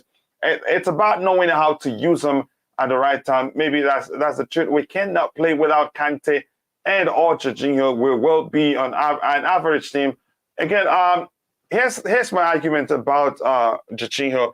As much as we like to highlight his deficiencies, the truth remains we cannot do otherwise at this point. We have no other player who's capable of fulfilling that role better than him. Again, and he's still one of the most important players to the team. As long as we have managers, we have a manager who likes to play out from the back. Jorginho remains one of the most important player in the team. J5 is suspect again on the defensive side of things. Yep, that's for sure. He did have some clinical interceptions yesterday, along with being a run pass like he was a cone on the field. Oh my God. That's a delicious comment there. By the way, I like your avatar. That's Gerard Butler, and the movie, I think if I remember, it's 300. Yep, that's the wife in the movie. Yeah. Again, that's, by the way, Chukwuemeka can learn from Kante. If Kante stays, let's not overplay him like we've done over the years. I think we could manage his game time. Remember, we all said we don't want Dembele due to injuries, but he's been fit. Yeah, just find a way to manage the player, understand the situation quite well, and then you'd find a way to manage the player and keep him fit. If Leao comes to Premier League, would be best a fit for Chelsea because of the possession game Chelsea play. And you can say his hold-up play is good enough for me. I like it. At least not yet. Again, our young midfielders need to be allowed to grow into their roles under Kante and Jorginho. Renew both. It's simple. It's simple logic there. Again, if you want to make the transition seamless, you need to keep them for at least 1 more year or 2 years even. If you jump to the conclusion that you don't need them both and let them go, then the younger players again, that you believe will be able to fulfill their respective roles will struggle because the transition will not be seamless. And again, that's how I see it. And again, it's a simple logic. The way Jorginho attempted the tactical foul on Nunes in the second half got me really pissed off. Very reckless in his tackling executions. Could have easily hurt Nunes badly and got sent off. Again, Kante is on a huge salary. We need to keep that in mind. We have signed, and will need to sign for the future. Declan is a Chelsea graduate. He can play at the pivot. Again, it remains to be seen whether the club wants him or whether Graham Potter would want him at Chelsea Football Club. I think we're pretty loaded in that area, but not really.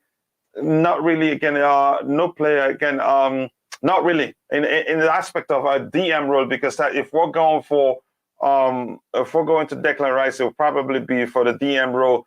But I don't think really. I don't think Potter likes to play with traditional DMs. I think it was Glenn that brought up that argument someday again. But we'll see. Lee 100% is decent. The BVB asking price is insane. Plus, I have a feeling Agent Haaland might convince him to City. Do they need a player in that area? I'm not sure. Again, I think we're going to see, again, Kante as a 6 in front of the back line, restrict his responsibilities, let him run less, if you ask me. He should not have to be all over the field at this stage of his career. The question remains, again, you could say, again, there are a couple of factors that define Kante as a player. The running he does on the pitch, again, his energy overall, his ability to read the game, his ability to read the game and break up opposition play. The question is, again, how much of a good player will he still be without, again, running that much on the pitch? It remains to be seen, because you could argue those players who are playing close to their 40s or well into their 40s, in their younger days, they're not much of runners. Modric wasn't much of a runner before. Again, so it's easy for him to adapt his game as he ages.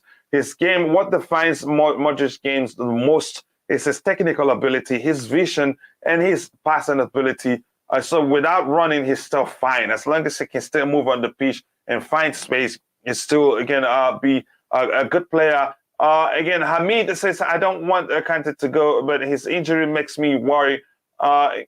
Again, we've had that situation where we had players where we think are injury prone. They leave the club and then becomes and then become one of the best somewhere else. A prime example is I am Robin. Again, you know his history and know how well he did after he left Chelsea Football Club. It's Camille, nice to see you, bro. It's been a while. I hope you're doing well. Thanks for finding the time to join the show.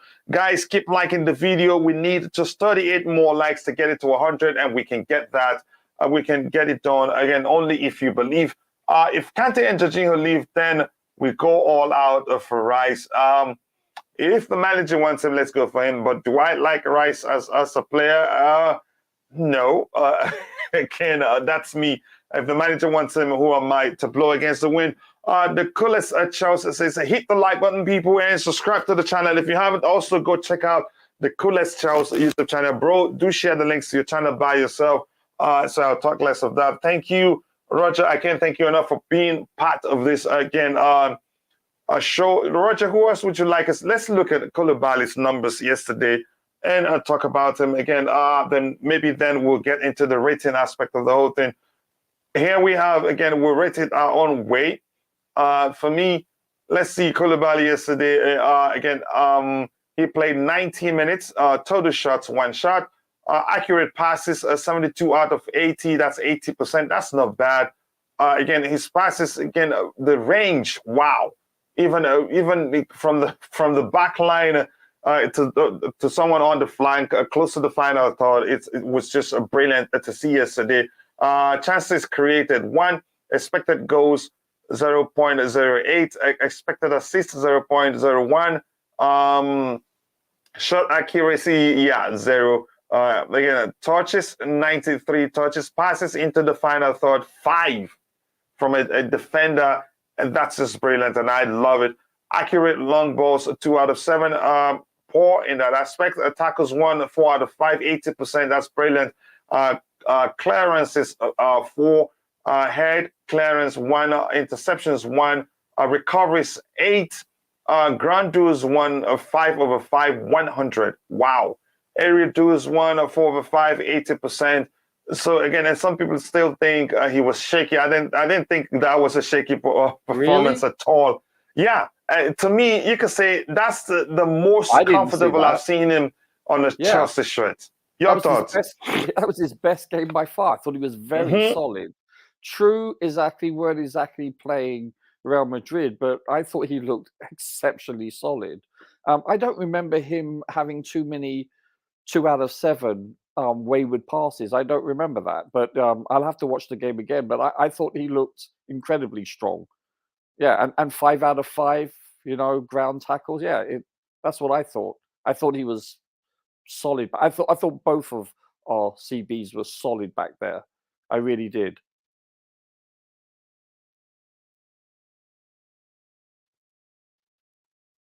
Hello?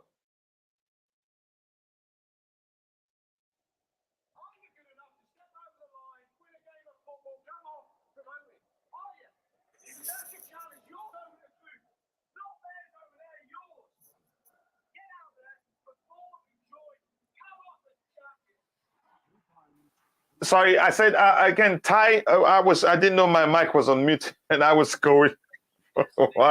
So I was saying, Ty was busy telling me how well Jorginho was doing, and I was busy raving about how well Koulibaly was doing in that game. So probably you two enjoyed watching him. That you didn't pay attention. He missed a few, but again, more good than bad. I think it was a brilliant performance for him overall. And I think see how deep he comes into the pitch to stop the opposition, and he times it quite well that he hardly, again, missed any of them. But go ahead. Are you talking to me, sir? Yeah. Yeah. No, go ahead. I thought you wanted to say something. No. I thought he had the best game in the Chelsea jersey. I thought he dominated whenever he was called upon. Simple as that. Yeah, he was really good yesterday. Talking of transition, Madrid had again and still have Modric and Kroos, and now they acquired Camavinga and Tchouaméni. then that's exactly who was that made that comment in the chat. I think it was Boogeyman. The transition now will be seamless. That's it. The transition will be seamless. Again, if you make it a drastic, again, if you make it drastic, then you have an issue. The younger ones might find it difficult to adapt. Again, you need, again, you won't have anybody, again, to hold the fort while the younger ones adapt. So it's important to keep the older ones. So as you phase them out, the younger ones will learn from them and adapt, and the transition will be seamless. So in Madrid's case, the transition will be seamless for them. It's as simple as that. So I don't know why some people are calling just let Kante and Jorginho go. If you do that, it will probably be a big mistake. It will be like the situation of, again, with us letting Fabregas go.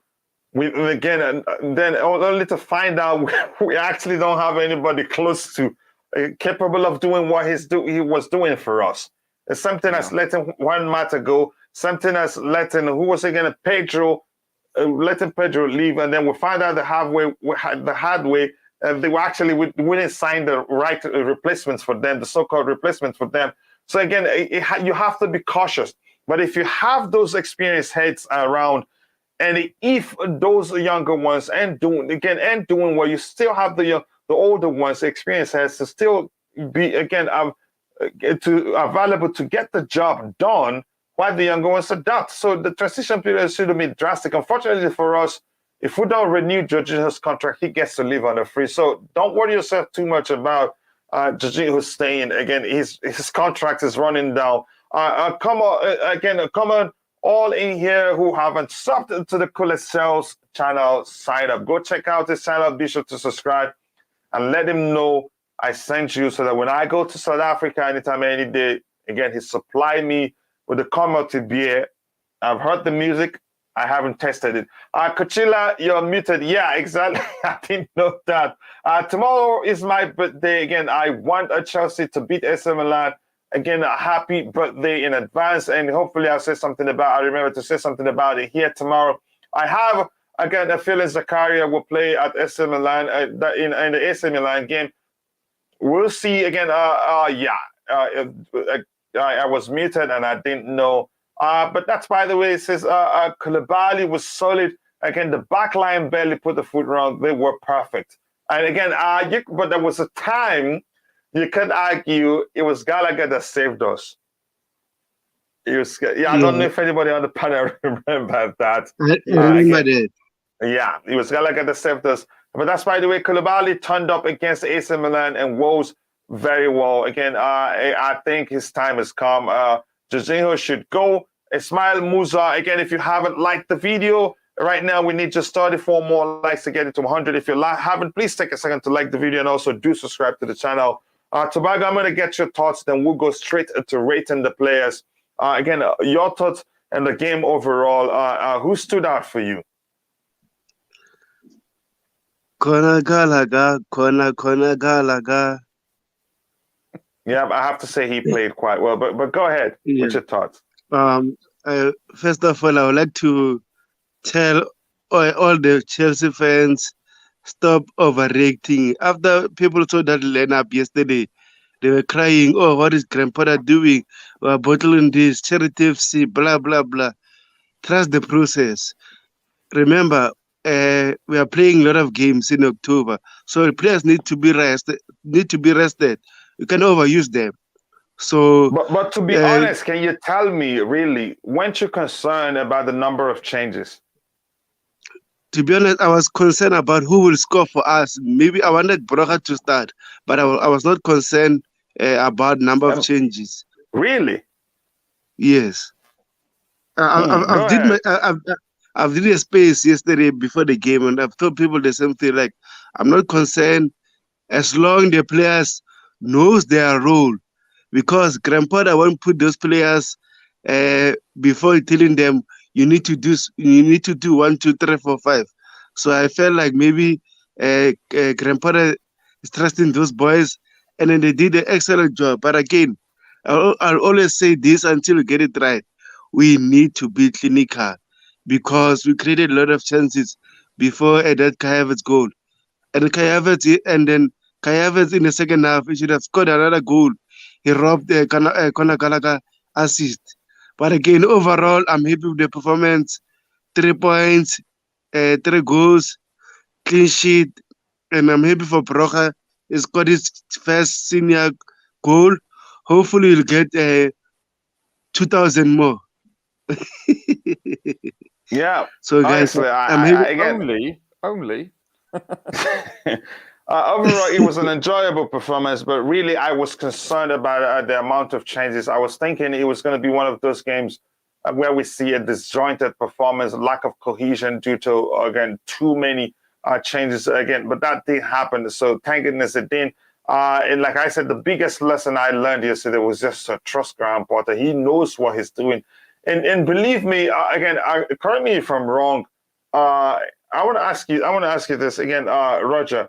You followed this game enough to know, again, it wouldn't be easy to make that many changes and still see the team play as a unit. I was surprised. Again, like I said, I expected to see a disjointed performance, but that wasn't the case. It was, again, a cohesive. Yeah, that's the opposite. A cohesive performance. We played as a unit. It was like as if, again, the particular team, that particular 11 has played together for a while. The only difference is that the players were a bit rusty in front of goal, you could argue, but they made up for all the misses. Not really completely, because we should score up to 6 goals plus. But your thoughts, weren't you concerned really about how many changes were made? Very much so. I thought that making 7 changes, I feared a lack of continuity. You're right, cohesiveness. I thought that would be a huge factor, and it proved me wrong. Thankfully, I mean, usually when you swap out 70% of your outfield, that's never usually a positive sign, because otherwise most other teams would do it. True that we have depth in quality, but it's not the norm, and there's a reason why. But thankfully, I think our opponents have a little bit to say with that in the equation. But for the most part, yeah, we didn't lose a step at all. We looked like we'd been playing the same outfielders for the last couple of games. I was shocked, pleasantly surprised. Let's put it that way. And it's not easy to say. The question will be, how did he do it? Maybe he had the plan. Again, he's had them play together for a while during training sessions, because that's not easy. That's not easy. Coach. Sorry? Coach, I really want to come in case I get cut off soon. All right, go ahead, Bobby. I hope you don't mind, Tobago. Yes, I don't mind. I don't mind. I think what we're seeing at Chelsea is a whole new approach. From picking up someone like Graham Potter, who hasn't won anything on the big stage, has proved himself, albeit in somewhat lower ranks, and has everything to prove. I think right through the structure of the club, this is the new model. They're looking for fresh people with talent and incentive. They're not people that will be able to turn around and say, well, I've won this before and this, that, and the other. They're people that are going to be really, really thirsting to take advantage of the wonderful opportunity they have at the club. I think I sort of heard the tail end of what Richard was saying about being able to swap out 7-8 players. Look, when you are a top team, this is what they do. This is why you can rotate. This is why you're meant to have a rotational squad. This is where your strength in depth comes in. Man City do that with ease. Real Madrid do it with ease. Changing your team, you should be able to swap out 1-11, put in another 11, and the quality will be very, very minimal change. And this is what we should aim for. And I think this is what we are aiming for. Look, the jury's still out. I'm not getting too carried away. We played a disarrayed Wolves, a bottom of the table Wolves, and we should have beaten them. In fact, we should have beaten them by more. We showed some flaws that are still that was still with us from the past few seasons, missing umpteen chances before we score one. That's not good enough. Now, weren't you concerned about the Charity FC factor? Yeah, it's still a concern because of the way we miss chances. Now the San Siro, that's going to be a real test because, the first 20 minutes of the way AC Milan played at Stamford Bridge should give you an idea of what they're going to do at the San Siro. I think we played very well, but we were also slightly lucky in that somehow they lost it and they caved in. Let's hope they do that at the San Siro. I don't know. But that is going to be a real test. I don't think we're quite there yet. I think we're going in the right direction. And the important thing is that we keep winning as we're going in that direction. But definitely, we need to bring in some reinforcements in key areas, especially the midfield. Yep. I think very well said. Hamid here says, please, coach, personally, I don't want to hear name Lukaku in anyhow. If possible, don't mention him. Okay, I'll try my best not to. But unfortunately, he's the elephant in the room. The topic will still come up because he's still our player. And I'm never going to buy him from us. But I get your argument there. I was worried when the team sheet came out. But after 15 minutes, you could see the changes were all working. So give Harry some credit. Again, I wasn't concerned about the number of changes. I've always trusted managers to do their jobs. We work with them daily, and he and the players want to win more than we want them to win. Again, not make that continue. Again, the changes didn't change anything. We have, again, the vote asks, then, do you want Lukaku back? Even if Potter will make him a better 98 votes. So that makes me wonder, why do we have just 67 votes? If you took a second to participate in the poll, it takes equally just a second, half a second actually, to click on the like button to help us reach 100 likes as soon as possible. Please, again, 99 votes actually, right? 100 votes. Yeah, so we should be doing better. 100 votes right now. We should be doing better with the likes. So we need 32 more likes to get it to 100. Since the transfer window shut, we haven't reached 100. So please, if you haven't, take a second to like the video. Again, half a second actually, and subscribe to the channel if you haven't.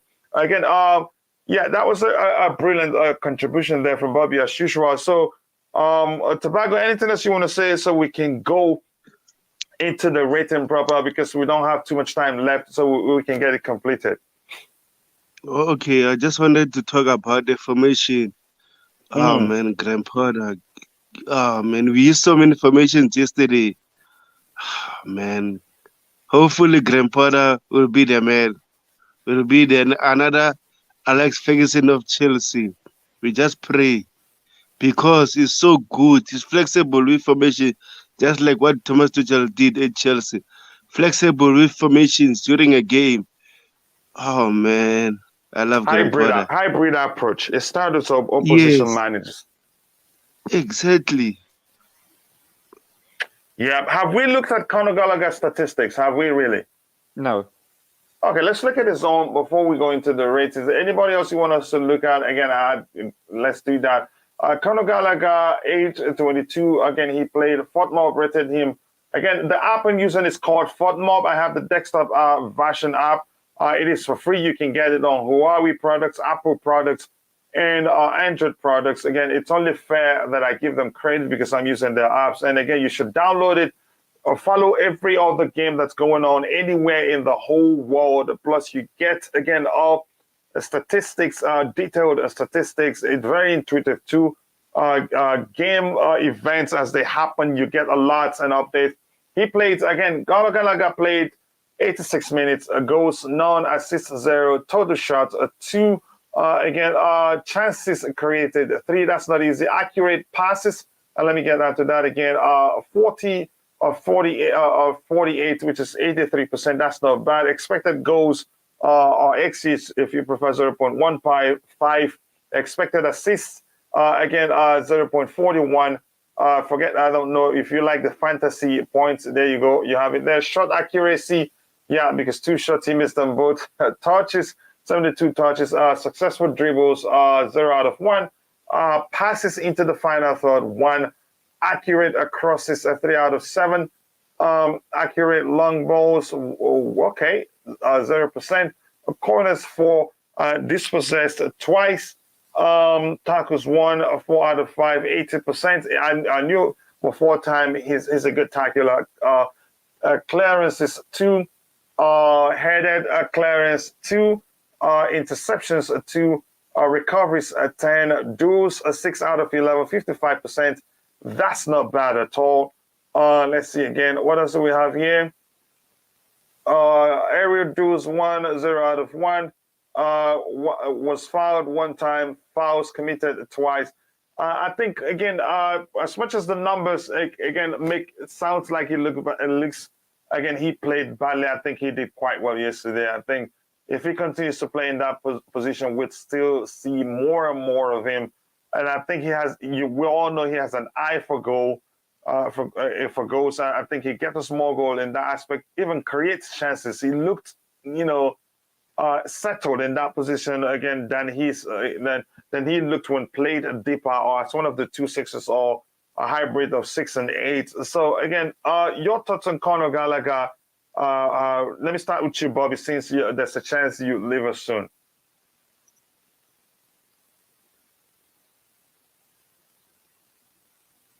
All right, probably still trying to unmute his phone. If not, I'll come to you, Tobago. Okay, Tobago, you go ahead. My thoughts about Conor Gallagher.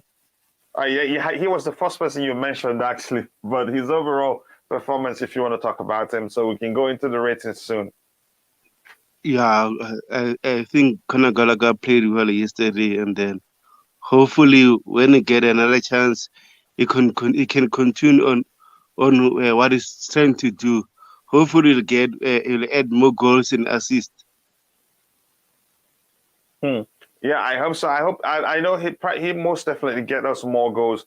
I think the kid is that good. A proud Mickey Mouse hater. Wow. Okay. I don't understand what your name means. Let me just say that. I want Lukaku back to put the Mount fans in the mud. Okay. Again, the Porter needs to find his best 11 as soon as possible. I think this is not the period to do that. The games are coming in thick and fast. There'll be no time. And probably this is the time he gets to know them again very well. Then by the time we have spaces between games, then he'd be able to say, okay, these guys are my best. Again, these guys are my best 11. Or this is my best 11. If you haven't, again, guys, keep liking the video. We have 105 likes and we have just 105 votes in the poll, and we have just 70 likes. We need 30 more to get it to 100. So if we have 105 votes, we should have 100 likes as well. Please like the video if you haven't, and subscribe to the channel if you haven't. Porter, again, it needs, 7 changes will never give a top team the quality required to win the league. Okay, again, here we have one of many howlers of Jorginho is when he passed the ball directly to a sports player, Højbjerg, again, and he scored an equalizer against us. And again, and so many goals we considered his mistakes. I disagree with that. Not so many of them. Kachila, you should also pull up Koulibaly's stats. We've actually, haven't we? I think we've looked at his stats. Yeah, he had a great game. We have. You missed it. Gallagher might also be what using in the 10th position. He's capable of playing there. And if he plays there, that was why, again, he can actually rotate with Mount if Porter decides to play someone else on the right-hand side. But I'm guessing if Porter wants more energy, more pressing, again, in that 3 behind the striker, he'll probably start Mount and Gallagher at the same time. And it worked yesterday, so why not try it again? Connor will become good. Again, I can't see otherwise. Most Chelsea fans were calling for the club to sell him because he missed a penalty. I was disgusted then. I think he has a lot to offer. I want Lukaku to come back. Yeah, I know. I know you. I know you like him. I just make it 70 likes. Let's get it to 100 as soon as possible, people. Thank you so much again, Justin and Kachila. Big up, bro. What a result again for us yesterday. Porter doing really well. 1 draw again, 1 win in Champions League, and 2 debate win. Okay, in the Premier League shows that he knows what he's doing. Of course, he knows what he's doing. He's a manager I liked even before he became Chelsea's manager in league. Yep, I understand.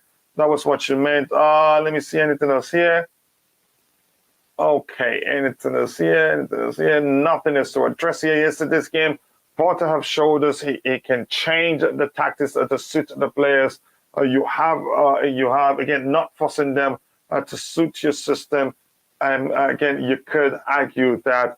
Now, again, any other player you want us to, you guys want us to look at his statistics? We should just go to the rating. There's one player I want to talk about. His statistics will be low. You mean Loftus-Cheek? For the amount of time he on the pitch, and that was Carney. I was pleased to see him on the pitch, and I think he's going to be. Yeah, he didn't last that much for us to see again. Much of his what he did. But I think that this is the first of many appearances he's going to have incrementally for 5, 10, 15, 20 minutes at a time. I think this is the start of the beginning for him, which is great. Yeah, it's a process. I think he'd get his chance, and he's a confident lad. Again, let me say like the English. Again, the kid is confident. Sorry, you're breaking up, Roger. You might have to go out and come back in. Yeah, your connection. It looks like again you need to reset it or something. Tobago, if you're still there, any other player you want us to look at his statistics? Jorginho, maybe. No, I don't want to talk about Jorginho. Jorginho was being cooked by Matheus Nunes, and I'm so angry at Chelsea why we didn't sign Matheus Nunes. Oh man, what a player! He bossed that midfield alone. Matheus Nunes. Oh man, what a baller! Honestly, I do think Jorginho did quite well again. That's my argument.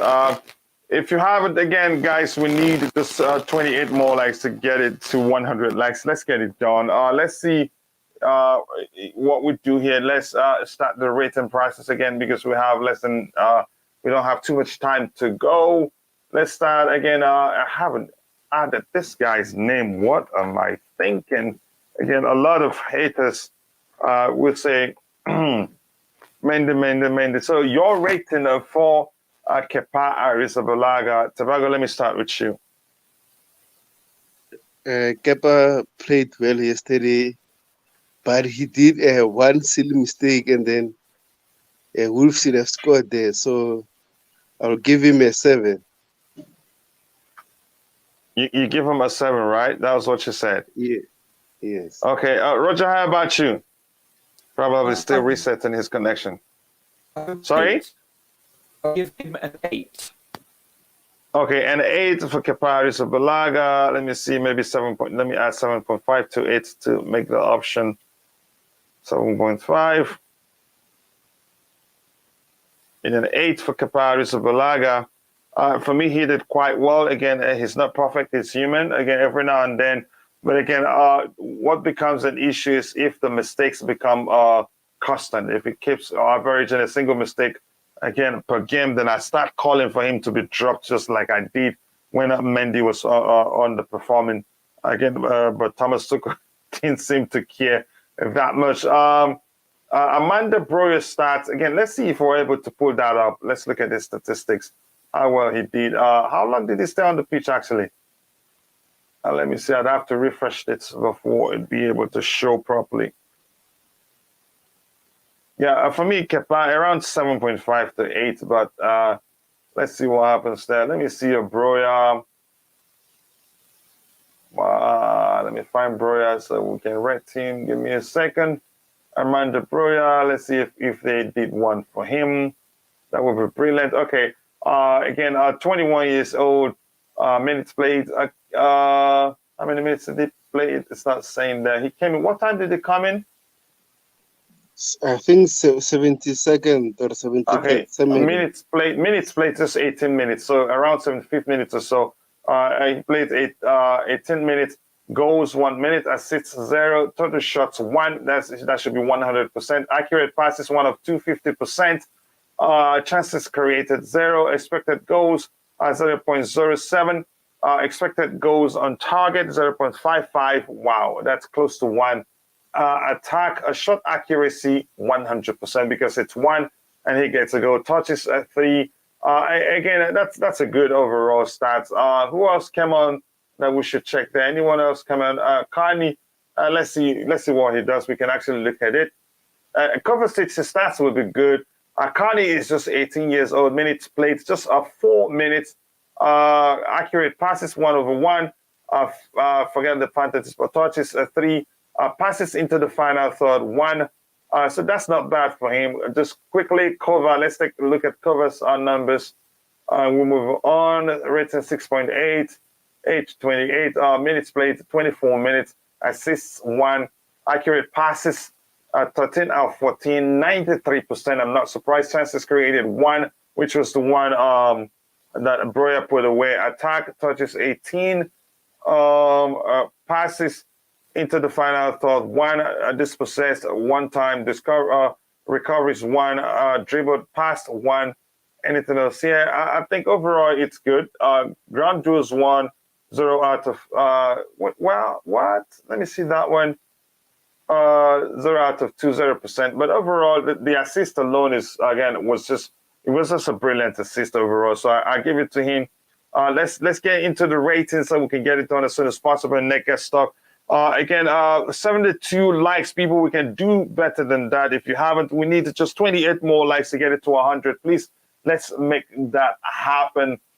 We've looked at that again. We shouldn't get too excited about beating Wolves. Again, wait and see if we can do it to Villa. Again, yes, let's see. Again, I still do believe we can do it. Pulisic is back.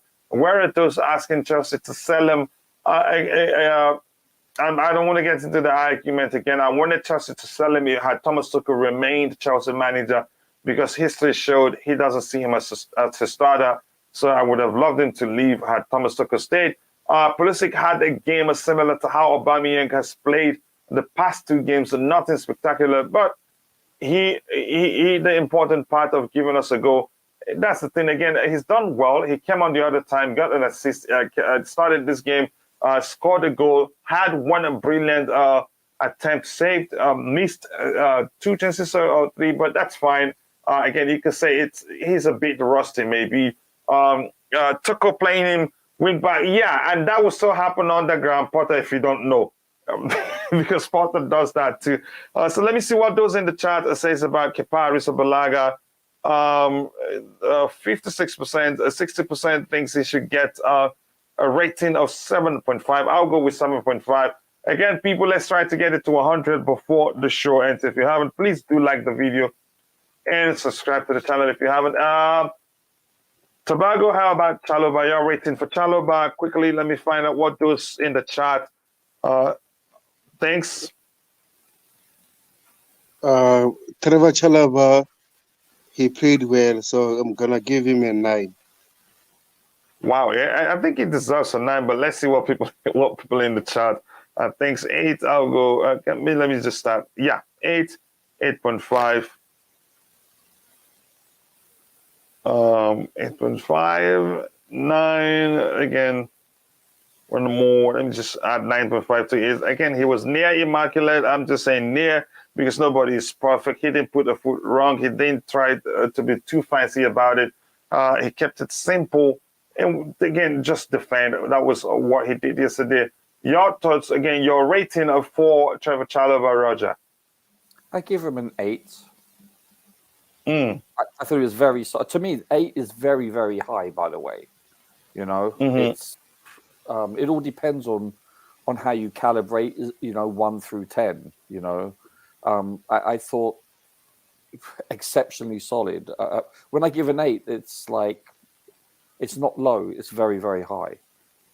8, 8.5 is very high in my words. Like I occasionally give a 9 for like a silver performance. Which is perfection nearly. So we're giving this to a young man doing well. I think 8, 8.5 is very complimentary. I like him so much. He's going to be a star for us.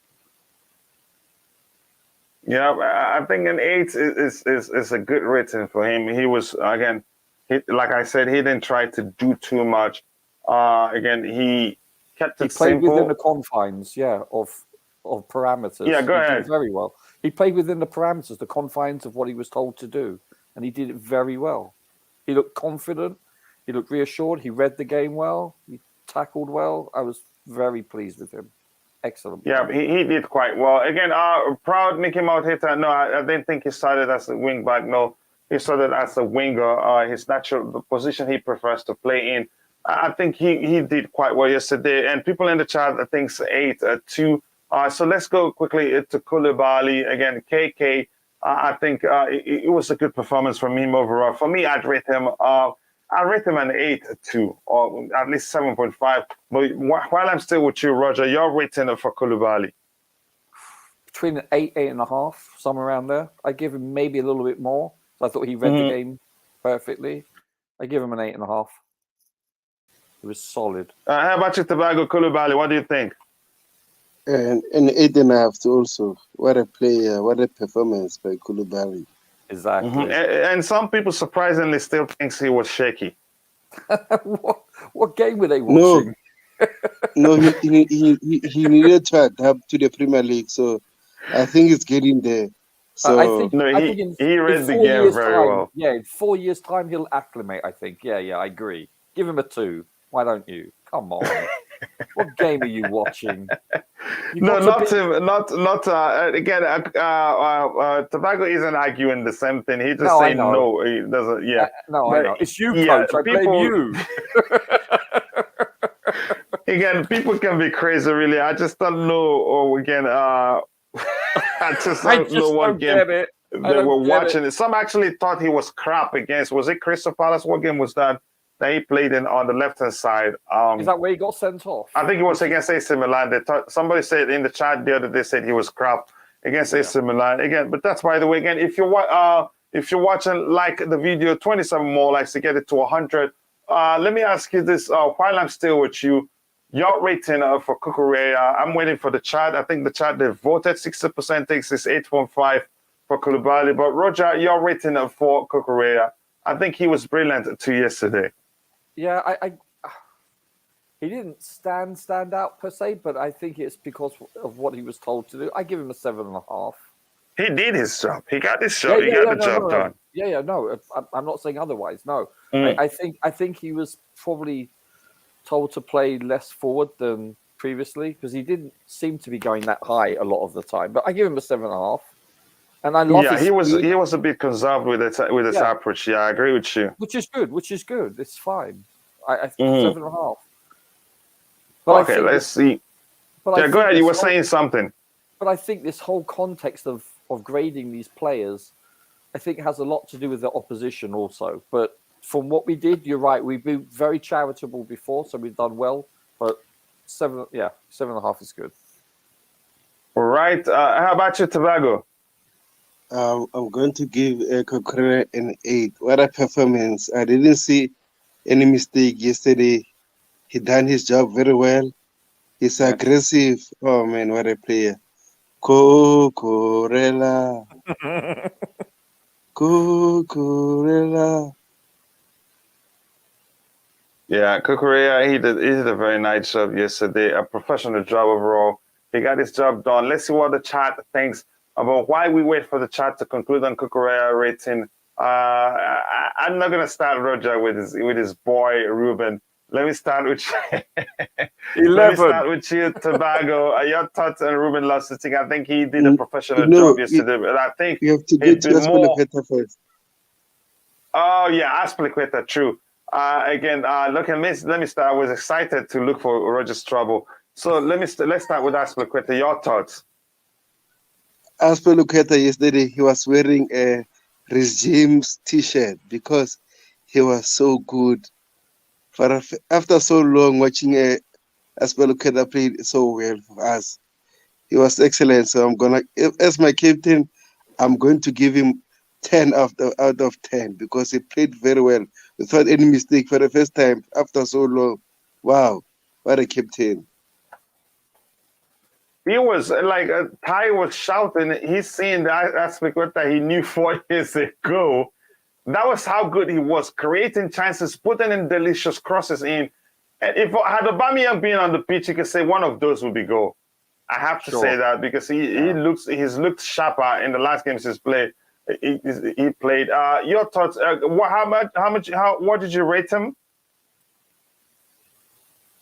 Tobago, what did you rate? Again, what did you rate Azpilicueta? He gave him a 10. Really? Yeah. Okay, I wasn't paying attention. How about you, Roger? I'm not going to be quite as generous. I'm going to give him between an 8, 8.5. My only thing is, I noticed though, like when Traore was running towards goal, he couldn't keep up. His legs were gone, you know. But while he's on the ball and he's not pushed, I'd say an 8 or an 8.5, somewhere in that region is, I think, accurate. Yeah, I think at least an 8.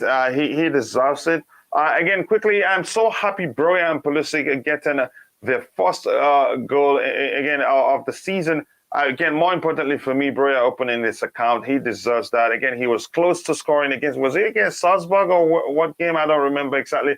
Good morning, brother. See, I got more. Again, how are you doing? I hope you're doing well. Thank you so much for finding the time to join the show. I hope you're doing well. Again, if you haven't, guys, please like the stream. 73 likes. We should do better than that. We had a poll that had 105 likes. So why don't we have 105 participants? So why don't we have 100 likes already? So if you haven't, take a second to like the video and subscribe to the channel if you haven't.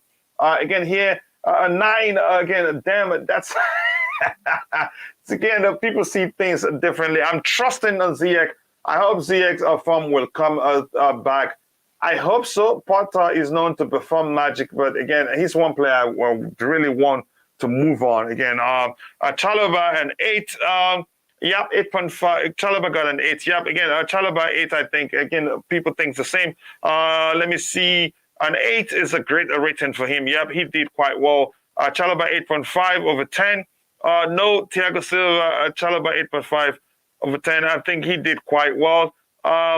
Basic defender, simple and straight. I like it. That was exactly what he did yesterday. He didn't try to overdo it, nothing too fancy. He kept it simple. Only, again, tried to progress the ball on his feet when he had the spaces to do so without, again, encountering any issues with that. Here again, Chalobah did more than just his job at CB. He actually, at times, was progressing the ball and getting involved up front. Yeah, he did quite well over it. Thank you for highlighting that. Like I said, again, this game, you need to rewatch it if you haven't to really appreciate how well Chelsea played yesterday. 75 likes, 25 more to get it to 100. Let's get it done, people. Come on, get it done. Like Larry the Cable Guy would say, get it done, people. 8.5, Koulibaly. Again, he was brilliant yesterday. He was very solid. Again, to be fair, if you watch the Koulibaly in the first half, he was caught out by Adama a few times, struggled again with his positioning and played Wolves on side. Yeah, that's the truth. He wasn't perfect, but again, overall, he was solid. But here's the thing. I think if you start playing him again in a particular position, again, constantly, he gets settled in that position. Although he's experienced enough to play in whatever position you play him, but still, you still know he hasn't played there for a while. I think centrally, he done better than he done for us again, or than he done in the left center back position when deployed there. No, Koulibaly was the best defender yesterday. Aspi was great going forward. They were all great. Aspi, again, he was just brilliant attacking wise. He was good, but to say he had no dodgy moment is wrong. No, again, thank you for highlighting that. And we all see things from a different lenses. Koulibaly grew into the game. I'm glad he's getting to know EPL. Cucurella is somewhat, again, a 6.5 to 7. But he got the job. It was a professional performance for him. 7, he did a good job. Again, I'm going to skip the ratings. And hello to my sister Chama. How are you doing? I hope you're doing well. Thank you so much for finding the time to join the show. It's weekend, so I was expecting to see you really complete the chant Tobago. Don't sing it halfway and stop. Chama says, I put on a notification for this morning. but I overslept. Again, you have to slip in. It's weekend. And tomorrow again, the hustle begins again for everybody. I understand, sis. It's okay. Aspi surprised me. OMG, he was great. Again, I give him an 8.5. Again, he was great indeed. I concur. Again, as they say in a court of law, Aspi was very good. To be honest, again, him, Gallagher, and Mount will be the main ones in contention for man of the match. I think Mount, given that he got 2 assists, again, had a single player gotten 2 goals, maybe that player will take it from me. Hello. Again, saying hello to Just Viola. I'm going to skip everything we have here, get to the very bottom. We'd likely have considered if it wasn't for Aspi. If it wasn't for, again, there was a time he was Gallagher that stopped us from, saved us from conceding. Let me see. Rayman, it says Kukure was afraid of Traore. That's hilarious. And he was obvious he waited for Pulisic to go in a Traore. That's hilarious. Again, why wouldn't you be afraid of him with all that muscle? What do you think? Do you want to be rammed into the ground? Like the stream, please. TC, again, nice to see you. I hope you're doing well. Again, I am doing good. TC says 26 likes, guys, to get the get it to 100, please. Let's do it. We can do that. And again, please like and subscribe when you enter. If you have not, as it helps the channel reach a wider audience. Thank you so much for saying that. Yeah, the boy played very good yesterday. The boys, yep, they all did well. It was, again, a brilliant performance overall. So let me take the ASP number rating here, 8.5. Wow, they love him. Again, he deserves that. I think he did quite well. He led well, plus he attacked very well. Maybe the hybrid approach suits him very well. Again, because the structure, maybe masked his lack of pace. Let's do Ruben, and I'm not going to start with Roger, so I haven't forgotten. Tavago, your rating for Ruben Loftus-Cheek, what do you think about his overall performance yesterday? Ruben, yesterday, he played very well. I'm impressed with him, and then hopefully he'll continue doing well, stay fit, no injuries. When we need him, we need to use him. So overall, Ruben played well, so I'm going to give him a 7.5. I'm going to rate him well, even though he was taken up. I think he played quite well, but I want him closer. I want him as one of these 3 guys here.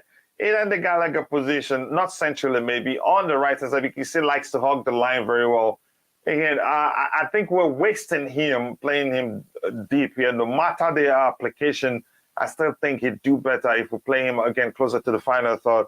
But again, I am not the manager. He knows what he's doing. That's by the way. Let's go to his lawyer, his brother, his friend, whatever. His best man at the wedding. His best friend, whatever you are to him, Roger. Your thoughts about again Ruben Loftus-Cheek performance yesterday? You have a valid point about him being played out of position, but he's needed there more than any other place right currently. That's why he's there. Mm-hmm. But I do see your point is valid. If it's at all possible, could we possibly look at Ruben's stats or no? Let's do it quickly. There's some here. I think probably more defensive work than usual. He played 66 minutes. I thought we've looked at them before, but we haven't. Okay, total shots 1. Accurate passes 34 out of 38, not bad. 89% pass accuracy. Chances created 2 chances. Expected goals. Flash it again. Let me see that. Expected goals 0.05. Expected assist 0.20. Again, as fantasy point, if you need that, you see that there. Shot accuracy, okay. 0 touches, 42. Pass into the final third, 6. Wow. Dispossessed 1 time. Recoveries, 3 recoveries. Dribbled pass twice. Fouls committed 1. Ground duels 1, 0 out of 4. Aerial duels 1, 0 out of of 1. Really? 0 out of 4? I think this actually makes my point. The point that I've always argued. Usually because he's so delicious to watch in the midfield.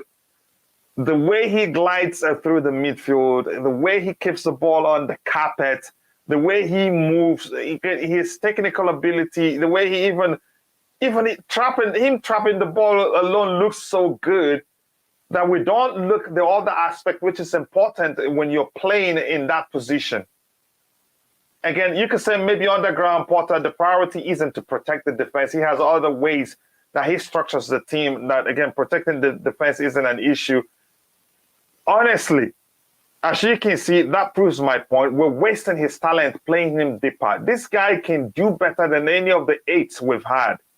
Believe me, I wouldn't even mind playing him in the number 8, 10 position because he's a fine creator and a fine finisher on his day. We're wasting his talent playing him deeper. But go ahead, he's your client.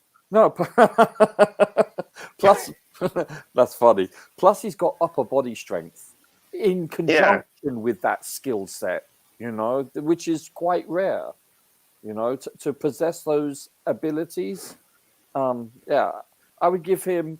He's playing out of position, no doubt about it. So I give him a 7.5 to an 8, somewhere around there. I was actually shocked. 0 out of 4 tackles won. Wow, I'd have to watch the game again today. But I thought he did a solid performance. I thought he did a solid job. He did. In terms of probably helping us keep the ball. Like I said, you will enjoy watching him play. But in terms of what you expect of anybody playing in that position, no, you can't it out. Honestly, I think he should play further forward. We're wasting him there, but go ahead. I agree, but it's because of the fact we're missing so many players, and we have to rotate. So this is why. This is the only reason why he's playing there.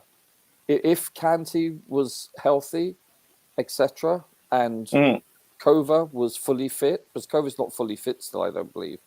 No, he's not fully fit yet. No, but we have a lot of number 8s. That's the only thing. We have so many 8s on this squad.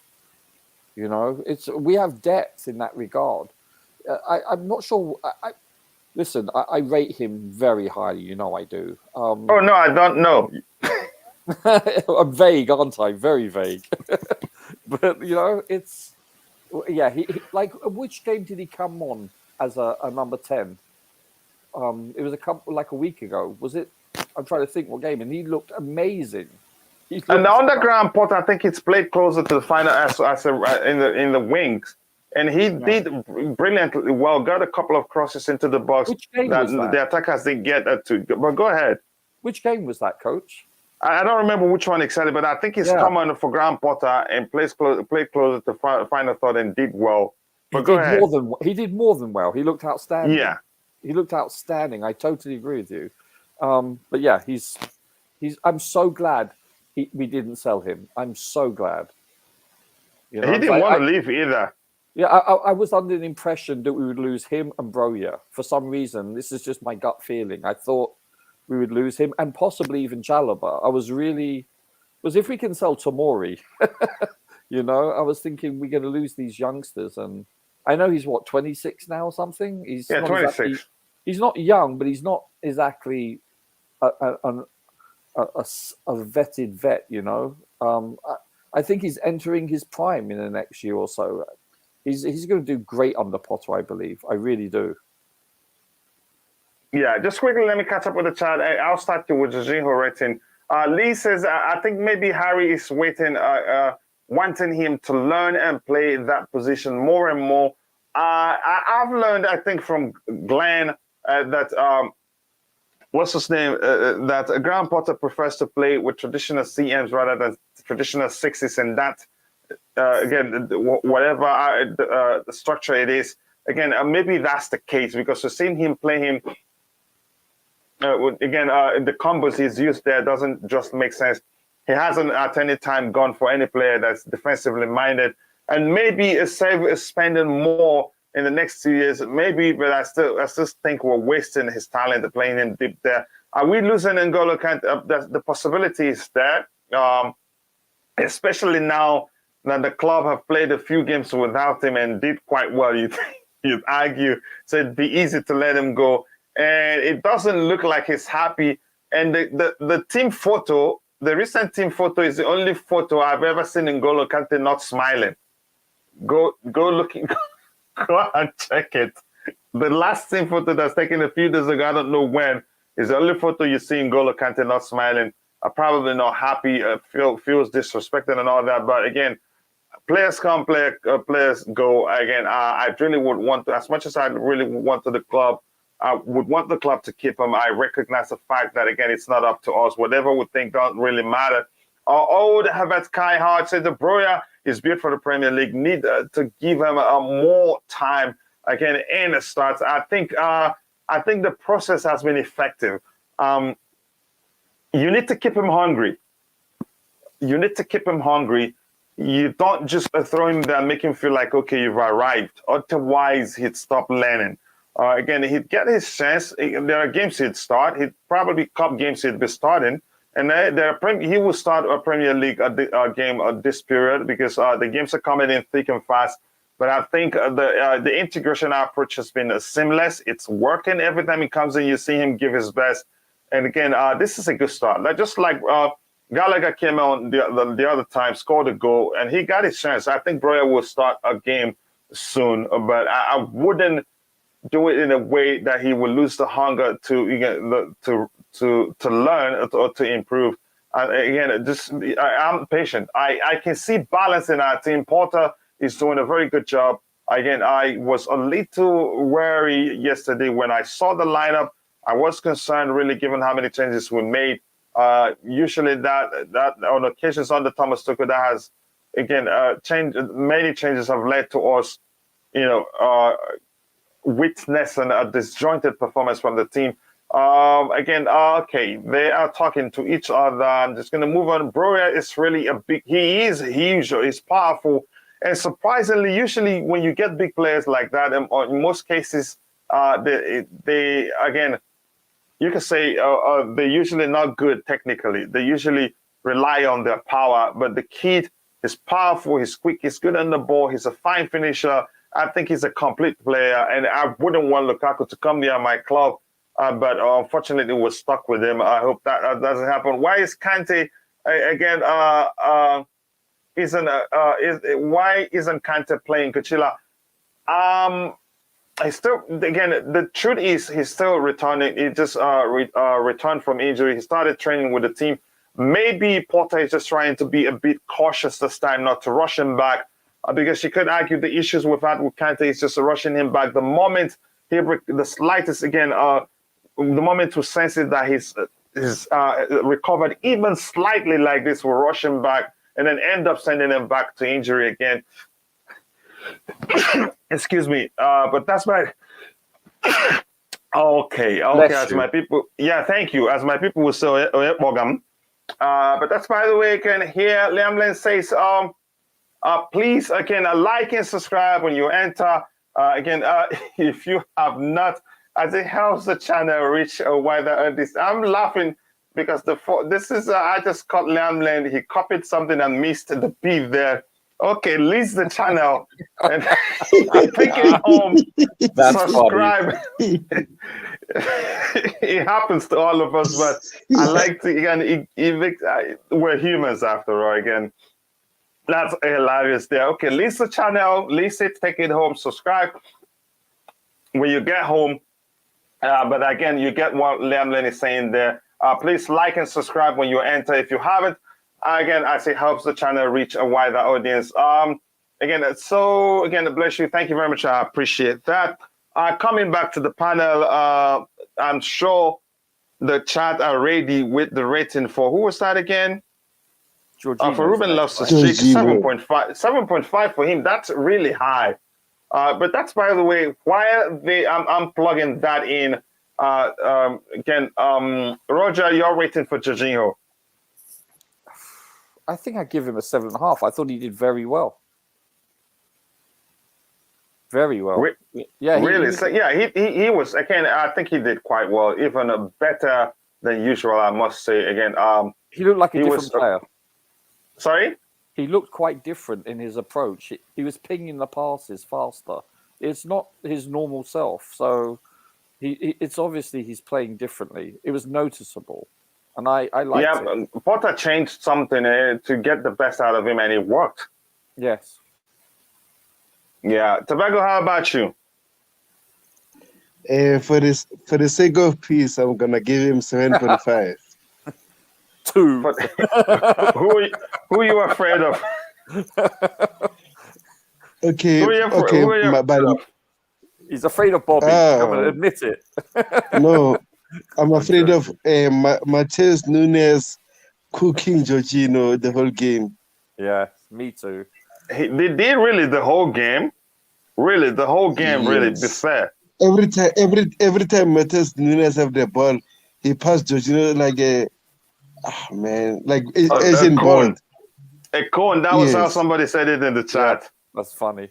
same with Adam Traore. But again, you have to be fair. Jorginho played well yesterday. Yes, he played very well overall. Yeah. But he wasn't. Yeah, go ahead. But he wasn't pressed though. You know, they gave him time and space. But when maybe the application was what made them not to be sure how to deal with him. Sure, but when he was I noticed he was involved in a lot of triangle passes, and he was crisp. Yeah, a lot of vertical passes, surprisingly more than usual from him. Yes. But go ahead. No, I was impressed with him. I think maybe the best game I've seen him play for a long time, and I like the way he played. You know, I'm a big detractor of him. You know, on the pitch, I don't rate him that highly, but I'll be honest with you, I liked how he played yesterday. Yeah, I think we'll be seeing more of that, and he created some chances too. Yes. Again, did we look at his? Did we look at his rating? No. So let's look at it. You have to be honest when assessing a person, no matter how you feel about it. I will be the first one to put my hand up and say, you know what, I like the way he played yesterday. And I'm not his biggest fan. He did well. Again, he played 90 minutes. Total shots 1, and that was a good shot from him. Surprisingly, let's see again. Coach. Yeah, I don't remember the shot. I remember. You have to check it. I remember it was a good shot. I think the goalkeeper actually parried it away.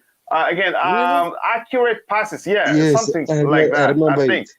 Yeah, accurate passes 54 out of 58. I'm not surprised at 93%. And it was not like he was sitting deep and going backwards, sideways. And again, he was purposeful yesterday. He was on the flanks. He was centrally. He was closer, very, very close to the final third, getting into the box too. Expected goals against 0.02. Expected goals on target 0.16. Expected assist 0.02. Again, shot accuracy. You see that 1 over. You see that over 1. 100%. That shows he was on target. Touches 75. Successful dribbles 1. Why is this refreshing? Successful dribbles 1 over 1. Passes into the final third 7. I told you that. I told you he had a better game. Yeah, more vertical passes yesterday than usual. So again, he did quite well. Yeah. You summed it up. You said he passed with purpose. That good summation, sir. Very well put. Yeah, he was a different animal yesterday. Accurate long balls 1 over 1. Dispossessed 1 time. Tackles 1, 2 over 4. That's not bad. 50%. Interceptions 1. Recoveries 12. Dribble pass twice. Ground duels 1. 7 out of 11. That's not poor. 64%. That's good. Yes. Was fouled 2 times. Fouls committed once. So he did really well yesterday, actually. Again, even eye test alone showed, again, he did well. Statistics also showed he did quite well. And overall, 8.0 rating here is good. Why do I have actually 8 in here? 8.5 again, but Chelsea fans hate him so much. I don't think I'd be surprised if he gets an 8. Actually, the percentage for the 7.5 rating is still going up. Let's be fair to the guy.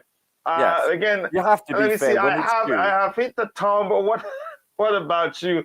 Again, Tobago, I have. Again, thank you very much for saying that. If you haven't liked the video, just 22 more likes to get it to 100. We have a few minutes, again, about around 20 some plus minutes around of the show. We can get it there if you want to. My brother is an Arsenal supporter, and yesterday he confessed that he is afraid of Chelsea. Surprisingly, we've been the ones that been afraid of them. But probably they saw a different animal yesterday. It was brilliant to see. Again, I hope you laughed at him quite well.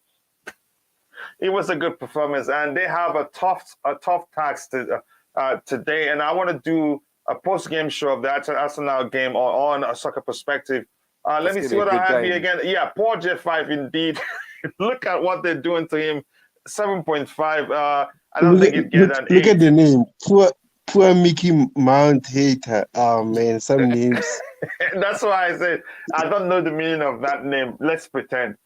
So do we want Arsenal versus Liverpool to be a draw? Or, yes. Statistically, we do. Let's look at No, the table. I want a draw. Quickly, let's look at the table. Let's look at the table. Maybe I will tell us. Mathematically, we need a draw.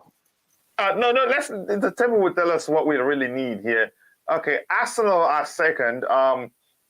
I need to refresh this again. We would want Liverpool to win mathematically, but it's hard to root for both. No, it's hard. Again, I just wish there was a way both could lose. So now, Exactly. So Arsenal are second on the table, and if they win, they top the table again. Yeah. Now Liverpool, where are they? They The are 10th, I think. a 10th. You could say if they win, that's the 8th game. They have 13 points, and for us, we have 8 games and we have 16 points. Liverpool. I don't want Liverpool to get closer to us, but you know what? As it is now, let Liverpool beat Arsenal win. No, let No. Liverpool No, beat Arsenal win. No. For me, bad for let me us. explain why I want it like that. No. Can I explain? Yes, go on. Can I at least explain? Please, just let me explain. Here's my point here. Sorry, I'm sorry. It's hilarious too, I have to be honest. It's If funny. Arsenal win, they top the table. Yeah. they beat 24 points, one above again against Man City, which increases their chances of keeping their place in the top 4. But if they lose, they'd be at 21, and we win our next game again, which is would be our 9th game, would be again in 19 points. Would be closer to them. Liverpool will still be below us. That's my logic. Yes, it's sound logic. So you go ahead, Tobago. Why were you punching me? I hate both teams, but I know Arsenal will struggle along the way. So I want Liverpool just to enjoy their bottom half there. They should just stay there. My brother's fighting with me now. They don't look. It's gonna happen anytime soon. My brother's fighting with me now. Go ahead, Roger. What result do you want, really? I see Tobago's logic because of the fact that Arsenal will inevitably, quote unquote, choke, but they look solid, and I really respect their coach. You know, I would want Liverpool to win because mathematically it makes sense. Yeah. Again, quickly, because before I catch up with the chat and we continue with the rating exercise, I'd like you to know it's only fair that I give them credit. The app I'm using is called FOTMob. I'm using the desktop version, which is free. You can download it on your mobile devices, whether you're using Apple, Android, or Huawei products. Very intuitive. You enjoy it. Again, you get a lot. Again, if you choose your favorite teams, it updates you whatever that's going on. But they cover every football league in the world. It's a brilliant app. Download one. It's only fair that I give them credit because I'm not paying them anything for using their app. It just makes the streaming process seamless for me. So thank you very much, guys. Again, keep liking the video. 22 more likes to get it to 100. We can do that by the time the show ends. The Jorginho rating, I think, probably 7.5. Let's start you, Roger. Let's start you with Gallagher. Your thoughts? How do you rate Gallagher? Thought he was very solid, very. I liked his energy. I love the fact. Well, I think it's been pointed out the way he tracked back and probably saved a goal for us. You know, for conceding, he was instrumental in us keeping a clean sheet. He didn't have to. He's excuse me. He's playing very forward. You know, in his position, he didn't have to do that. So that illustrates how willing he is to put the groundwork in. I mean, that screams volumes. You know, that's what I like to see in a player. You know, I never saw Hazard do that, so I really commend him for that. And just his application, he was excellent. I think, seriously, our depth is impressive. I really rate him highly. I was skeptical at first, you know, the beginning of the season, because he played well for Palace, and I'm like, yeah, but would that translate to playing well for Chelsea? And thankfully, the answer is yes. So far, he's passing the eye test. I think he's going to be a great player for us, so I'm happy. I think he's worthy of an 8. You know, I give him a solid 8. Yeah, he hasn't played as well as he played in that position for us, I have to be honest. Tobago, how about you? Your rating for Gallagher. What do you think about his performance yesterday? Oh, Gallagher. You praised him, I know. 4? I'm just kidding. I think he's having a connection issue. We can't hear you, Tobago, if you can hear us. So let's see. Let me get what we have. Can I ask you something very quickly? Where do you think? Yeah, go ahead. Where do you think he's best suited position-wise? Where he played yesterday. Yeah. Okay. Honestly, no, I agree. Yeah. He was brilliant because again, let's look at it again. Where's that lineup again? 4-2-3-1. He's playing in a right wing. More like in a wing position again. Yes. But it's hybrid also because he did come in centrally. Yes, he did. So he had the freedom to roam and also participate in the play in the central area. So he enjoyed it. So again, here's the thing. I think this was the sign that this 1, 2, 3, 4 players are actually attackers. Yes. Again, in the sense that they roam. Kai Havertz isn't static here. It's just more like he's more like the bridge here for this guy's 1, 2, 3 players. He can be he can combine with this guy, combine with this guy, combine with this guy. So it's actually an enjoyable role. It's more like the application isn't more like having a traditional number 9. It's the fluidity, is the papers there, and it really worked for them. Gallagher enjoyed it. The interplay we witnessed between Gallagher and Mount was delicious. I'm telling you, they both played in their best suited position. Exactly. Right. Yeah. Hello. Welcome back. So we heard you give Connor a 4. Is that correct? Yeah. So again, the interplay between the two of them was really good. So what, Tobago? What's your rating for Gallagher? 8 for me. An 8 for Tobago. Let's see what those in the chat, what they do. They have the final say. But as they do that, Tobago, let's get your rating for Mount.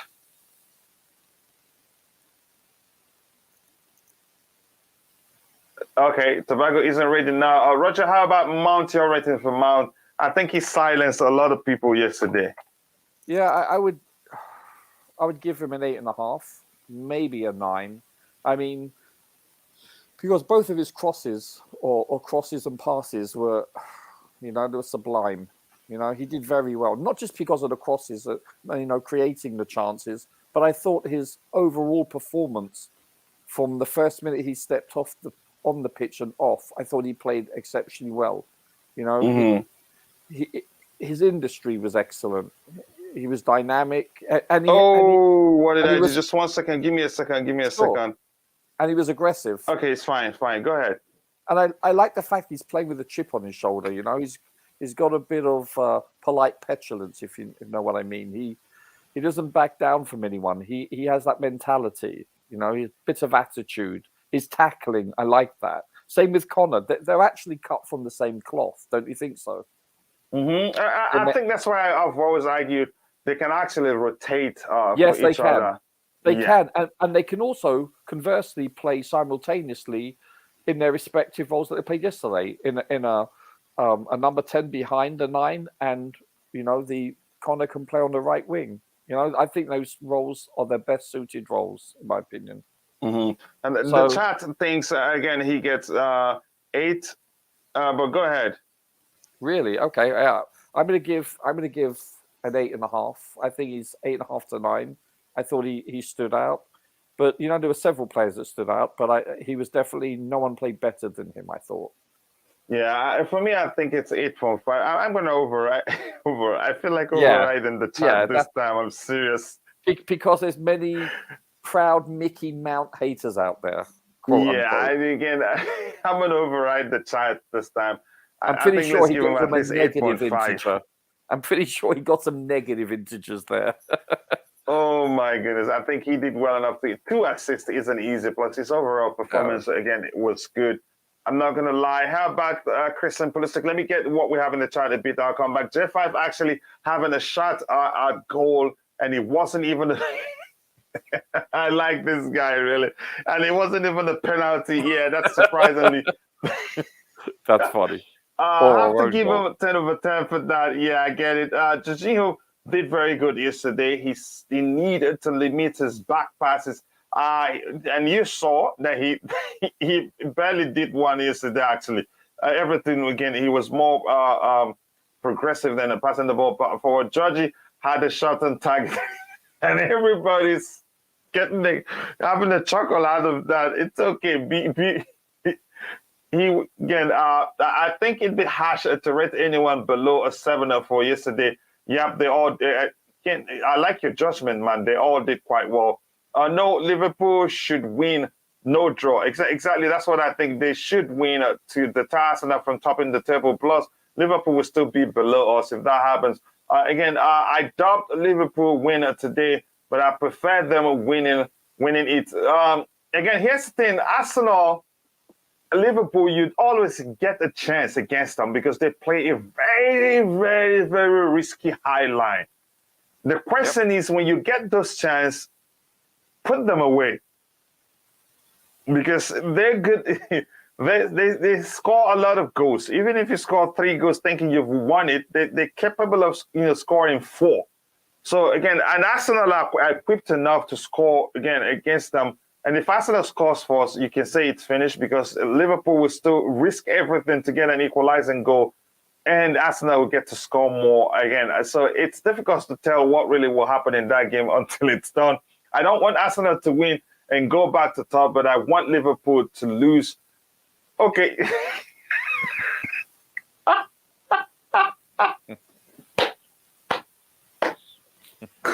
Lee, what are you doing to me? And imagine me, I was trying to process what he's saying, and he knew exactly what he's doing. Yeah, I was trying to get my brain, okay, process this one. What do you want really? You can't eat your cake to have it. Okay? Oh, man. Okay, it makes sense. I don't want Arsenal to win and go back on top, but I want Liverpool to lose. Okay. Can you decipher that one, Roger? Well, obviously, it's a oxymoron, right? He knows what he's doing exactly. Oh, yeah, exactly. You know what, though? I'm going to tell you something serious. I was really disappointed that we got Silva as opposed to Jesus. I prefer Jesus. Different position slightly. I get it. You mean we got who? Sterling, Sterling. Yes, Sterling. I beg your pardon. I still do think we got the better of the two. But go ahead. I beg to differ, but I really like Jesus. And then when Arsenal got him, I was like, oh, good God. Yeah, I rate him very highly. I really do. He's clinical. He just really is. He's a wonderful player. I wish we had him. Yeah, this is just hilarious. Again, I think, oh my goodness, Liverpool win. Again, we have a game in hand against Liverpool. yeah, again, I just don't want, again, Glenn, again, how are you doing? I hope you're better today. Again, nice to see you here. That's a sign that you're getting better. I just want Liverpool to turn the season around. Liverpool win, again, Arsenal are direct competition. Now, I think everybody agrees with me, but Tobago has his reasons. Arsenal will implode after the World Cup. No worries. They have no depth. What if they sign some players? Again, let's see what happens. I think we'll see what happens there. Chama, again, but it isn't in our own hands. I agree. Again, it says take a draw because it kills me to see either of them win. Sorry, one has to happen. I think that's not a draw. That game, I don't think ends in a draw. I think maybe there'll be goals galore. We'll see what happens. I know, again, but I don't remember the last time Chelsea beat Liverpool. Yep, it has always been nearly, again, a draw, a penalty, and all that. I remember. Again, people, keep liking the video. Just 22 more likes to get it to 100 likes. We can get there. We have a few minutes to round up. I give Mount 8.5, 2 assists. He deserves 8.5, really. I'm serious about that. Again, Roger, can you talk about Pulisic? Your rating for Pulisic? Wow, I understand it's the first time he started in a few millennia. But so a bit rusty. Yes, and he did improve as the game progressed. I will grant him that, but he missed a couple of opportunities and missed by a long way. And like I was sure, like, are we playing rugby union here? Because he was going way over the crossbar. I'm like, conversion point, well played, young man. But no, it's that's rusty. So you have to give him the benefit of the doubt. It was a beautifully played chip over the keeper. You know, coming out. Yeah, he didn't go for power, and I like that. Yeah, exactly, and that showed his class. And we've seen historically he does possess that class. The only bad thing I'd have to say is the fact that he's injury prone, which is not his fault, because everyone reacts physiologically and physically to impact. So it's not his fault at all. And regarding pain thresholds, so I understand that. However, he's inconsistent, and I believe that part of that is due to the fact that he's recovering constantly from injuries. So I get it, or muscle pulls, etc., etc. So I believe he has the talent. I've seen the best of him so far, and I think I rate him highly when he is playing at his best. I think he's an excellent player.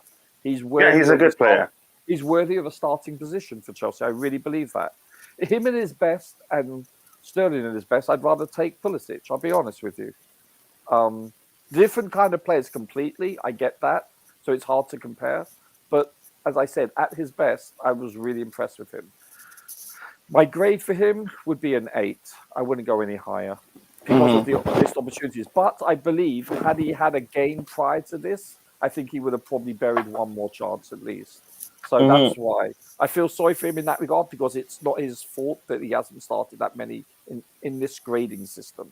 So, but I think 8 is a worthy numerical value. Yeah, I think it is too. I think he did quite well. Plus, he had a delicious attempt that, again, he used the opposition defender as a decoy to. It wasn't power; it was well placed going into the 90th angle, and the goalkeeper made a brilliant save. Again, overall, I wouldn't blame him for those misses. Again, you could say he's still a bit rusty. It would take a few games for him to get up and running. Most important thing is that he's fit. He's not injured. I want Arsenal to win because I don't want Liverpool having a chance of top 4. Again, I'd rather Liverpool make top 4 than Arsenal. Again, they're direct rivals, given that they are Londoners too. Again, all of a sudden, Arsenal fans is scared of Chelsea. Chelsea is soccer is hard to predict. You cannot script this game. That's just the truth. Kitchen Duty calling again. Have a great Sunday, everyone. I enjoyed the show. Ciao. Ciao, how do you pronounce that? Nice to see you again, Choma. Thank you for finding the time to join. I'll be fair to Mount. Yeah, again, I think he did well. If we don't get a bald ref against Liverpool, we win. I get the point there. I will give him a 6.5. let's keep playing. Pulisic missed a really good chances yesterday. I kind of rusty. That's just the truth. Fantastic player. I think he would do well, but I really wanted him to leave had Tuchel stayed. Tuchel don't see him as a starter, and I didn't see that change. And had Tuchel stayed, he'd push to leave soon. January come fast. Let's see again. What did we see? So people think it's 7.5. Okay, let's no, not 7.5, a 7, so to speak. I'll give him a 7. So for Havertz, what do you think of Roger? Let's rate Havertz, and we'll think about this. Look at the substitutes in a bit. I thought Kai played solid. You know, I thought he was good. He's like, I watched how much running he did, how much closing down he did. Mm.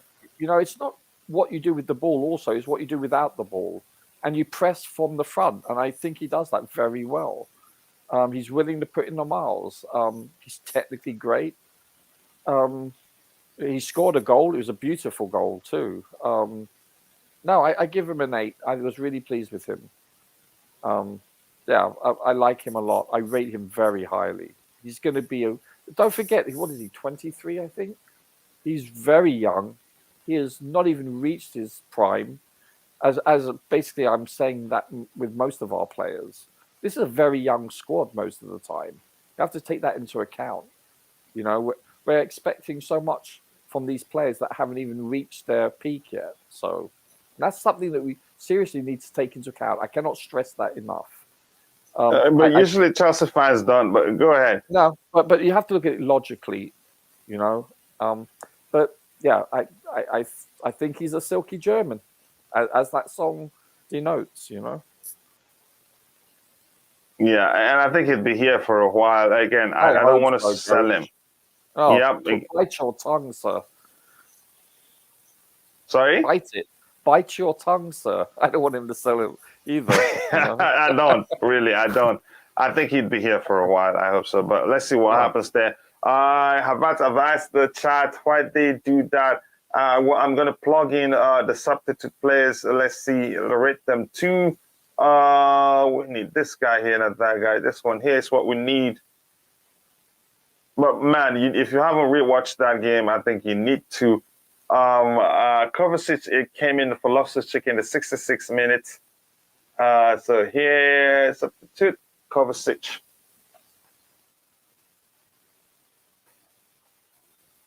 Kovacic. Let's plug it in. And who else came in?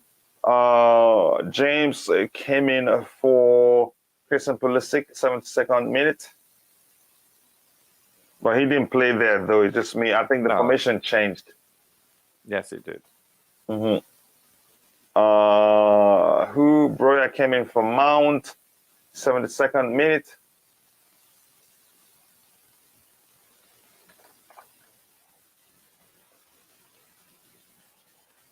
And who else came in? Connie Chukwuemeka for Conor Gallagher, 86th minute. I'm just going to use Chukwuemeka. I hope it doesn't take too much space. Oh, okay. It's still fine. Chukwuemeka, I spelled it correctly. I actually know what that name means. Hakim Ziyech came in for Kai Havertz in the 86th minute. I don't know why a player I used to love so much. I hope, again, Potter is capable of bringing the best out of him. And I really do need to see that happen. I like him. But we'll see. Again, let's see.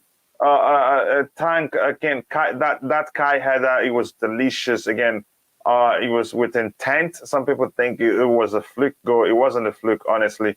That Broja goal was delicious. And he had some great fish.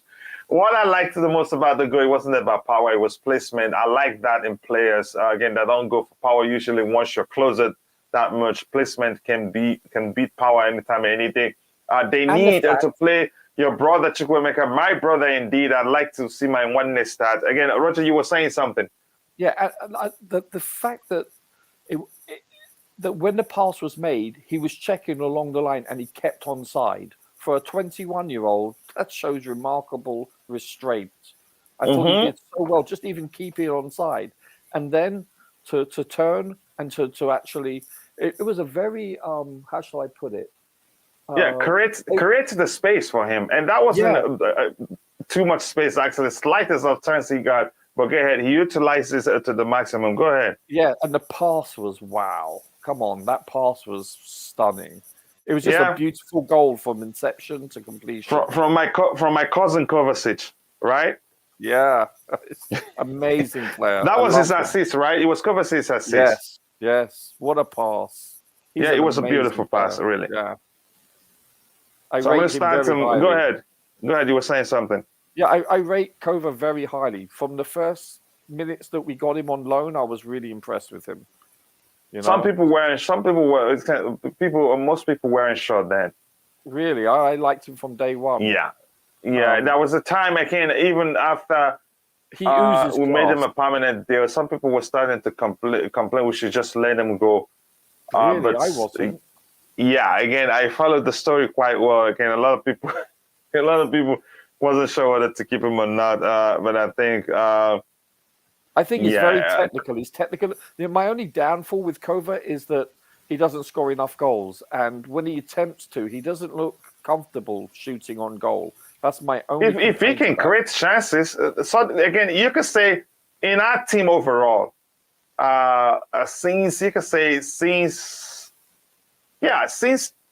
since Thomas Tuchel, he's the only player capable of creating that sort of chance that he created for Broja. I agree. Yeah, he's done it for Lukaku on two occasions. Maybe one Lukaku missed it. He sees those things. Who? Sorry? Who does he make chances for? He created one delicious sort of chance for Lukaku. Who? Okay, you just want me to keep saying the name. I'm not going to say it. With you. The rating for Kovacic is 7. Go ahead. How about your rating for Broja? Well, he was only on for like 18 minutes, wasn't he? And you have to give him an 8 because he came on cold and he didn't affect the game because it was ready for all intents and purposes over. But he shows speed, he shows strength. He's always willing to work to close down. I give him an 8 for someone that played only a matter of minutes. He deserves that. He does deserve an 8. I think I'll give him an 8. He did well enough. Yeah. He says again, sorry to interrupt the show, but I keep reading that Casillas and Puyol came out the closet. Better love story than Twilight of Barca defender, Real Madrid keeper. Oh my! I haven't heard that. I thought not. I'm sure you're joking. Looks like a hack to me though. Cover did well. Again, he did well in the minutes he played. Quickly, 100% of votes. I think it should be. Let's just give again a Broja an 8. I think he deserves an 8. Yes. We're about to round up quickly. I have an update from Liam that I wanted to read. I think James should be NA, really. I'm sorry? James should be NA, I'm not sure, but let's ask the chat. What minute did he come on? Let me look at it again.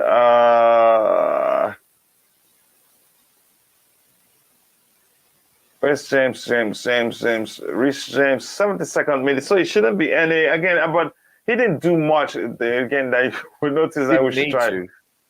So let's just say NA. Had he scored a goal, fine, but he didn't. Connie Chukwuemeka probably NA too. Oh, definitely, yeah. But I just want to see more of him. This is a good thing that I can see him getting more minutes. You know, whether it's 5-10 minutes increments. It's fine. I just want to see him involved more. You know. Yeah, and I think. Yeah, go ahead. I think he will show what he's worth. I really do. I think he's that kind of player. He's so physically strong. He has a very long gait. He's tall. He's big. Long strides. Very long strides. He's technical on the ball. He's going to have a good future with us, I believe. Let's see what they rate Porter. I'm going to start with, I think he deserves to start from an 8. He did well. 8.5. He Who's did that, the well by coach? putting a team together that it didn't even look that they haven't they played together. That's not easy to, No, again. yeah. I give him an 8.5 or a 9. Yeah, let's see. Yeah, again, for me, I'd give him a 9, but let's see what the chat does. They overrule everything. A 2. Let's see what they think. Yeah, again, Seriously. quickly, I'm going to try, while I wait for their vote, I'm going to try to read the update that Liam Lane shared with me. Quickly, open Twitter, lads. Again, you serious? He's serious, really. What's that? That Casillas and who? Yeah, sorry to interrupt the show, but they keep reading that Casillas and Puyol came out of the closet. It just sounds funny to me, really. I'm sorry if you feel like wait for the cup games. Those guys will get time. I think they will. A lot of them will get game times during the cup game. Again, I just cannot wait to see Chukwuemeka play at least 30 minutes. He reminds me of Callum Hudson, who, no, I think he's a better player. Maybe they're both good players. Maybe Callum Hudson or Odoya haven't gotten enough time to showcase what he's doing. I think he's a bit the DeFi beat. I think he did differ a bit. I am that's serious. He's serious, really. Again, I think they got Jeez Louise. their account got hacked. Maybe they're just kidding. I don't know. But let's see. Let me see. I want to look at the updates from Liam Lane. 2 things. One is about this one. Let me start with this one. The rebuild of Stamford Bridge. And I think the process has begun.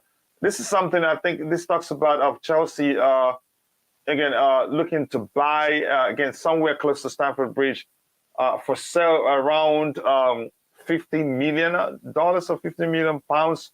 They're interested in buying it, but the concern is that that's a chance, again, some of the buyers might outbid them. I'm not sure. Do you know the story very well, Roger?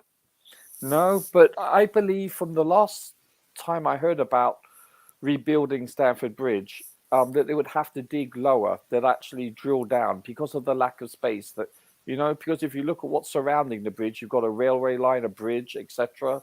So there's no room for quote unquote expansion. The only way to make the capacity larger would be to actually place the pitch level lower below ground. So dig down, similar to what they did with the Los Angeles Rams, I think it is there. But that cost over $1 billion. Actually, that cost $4 billion. Where they had the Super Bowl last year, similar to that design where they build down. So I would not want to see Chelsea's home ground to be moved. I don't think there's a need for it. If technically they can build a larger, let's say a 60,000 seat stadium in the same location, I hope that can transpire, as opposed to move anywhere else. I do not want that to happen. And here again, let me just quickly here. Glenn is saying again, read that too, Roger. It's a headache. Yeah, it's a headache indeed because that place is very congested. I don't know if that's the correct way to phrase it. Sure. But again, there's no space there. Like you said, they'd have to drill down. Again, he says they can actually turn the pitch into a pitch 180, and it works. Yeah.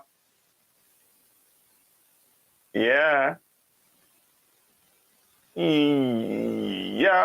Oh, is it 180? 180 if it turns like. No, this already. Does it really? Yeah, 45. Yeah, 180 works. You mean going like this rather than the way it is like? Well, no, I don't think so. Does I'm not sure. I think it makes sense if okay. Yeah, that is if they're able to buy that space. Wow, it's a difficult one. But that's by the way here again. Let me see anything else. Let me see the rating for the man himself. People think he's worth yeah, 9. A rating of 9 is good for Graham Potter. Again, I wouldn't do otherwise.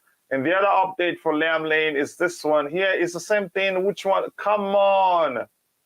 Why do I have the same thing open? Looks like it's time to go, but just give me a second. I'll open it in a bit. Here, he sent me 2 updates, and I haven't seen them both. Give me a chance. Okay, again, about Carney Chukwuemeka. Again, let me see what Carney says there. Again, Carney Chukwuemeka, we're very tight as a group. We look after one another. There is no one left out. Again, the togetherness is really good. They've brought me in as well as a young star coming in.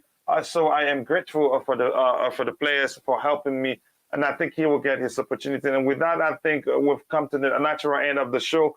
I don't know if you have anything else to say. I'm waiting for you, Roger, or should we call it a day? No, I think we covered everything. It was a great show. Thank you very much for having me, sir, as always. Yep, again, and thank you very much. I appreciate everyone in the chat, from Lee to Queen of the House to, again, Glenn, I'll go more. Again, Liam Lane for the updates and everything. I appreciate it. Where's Liam Lane? I can't find him. Again, a too proud Mickey Mount hater. Choma, thank you for finding the time to join. YT, I appreciate you. And Liam Lane, thank you all to all the mods for helping keep the house clean. I can't thank you guys enough. I hope to see you guys again soon. God bless us all. See you guys next time. And bye.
you.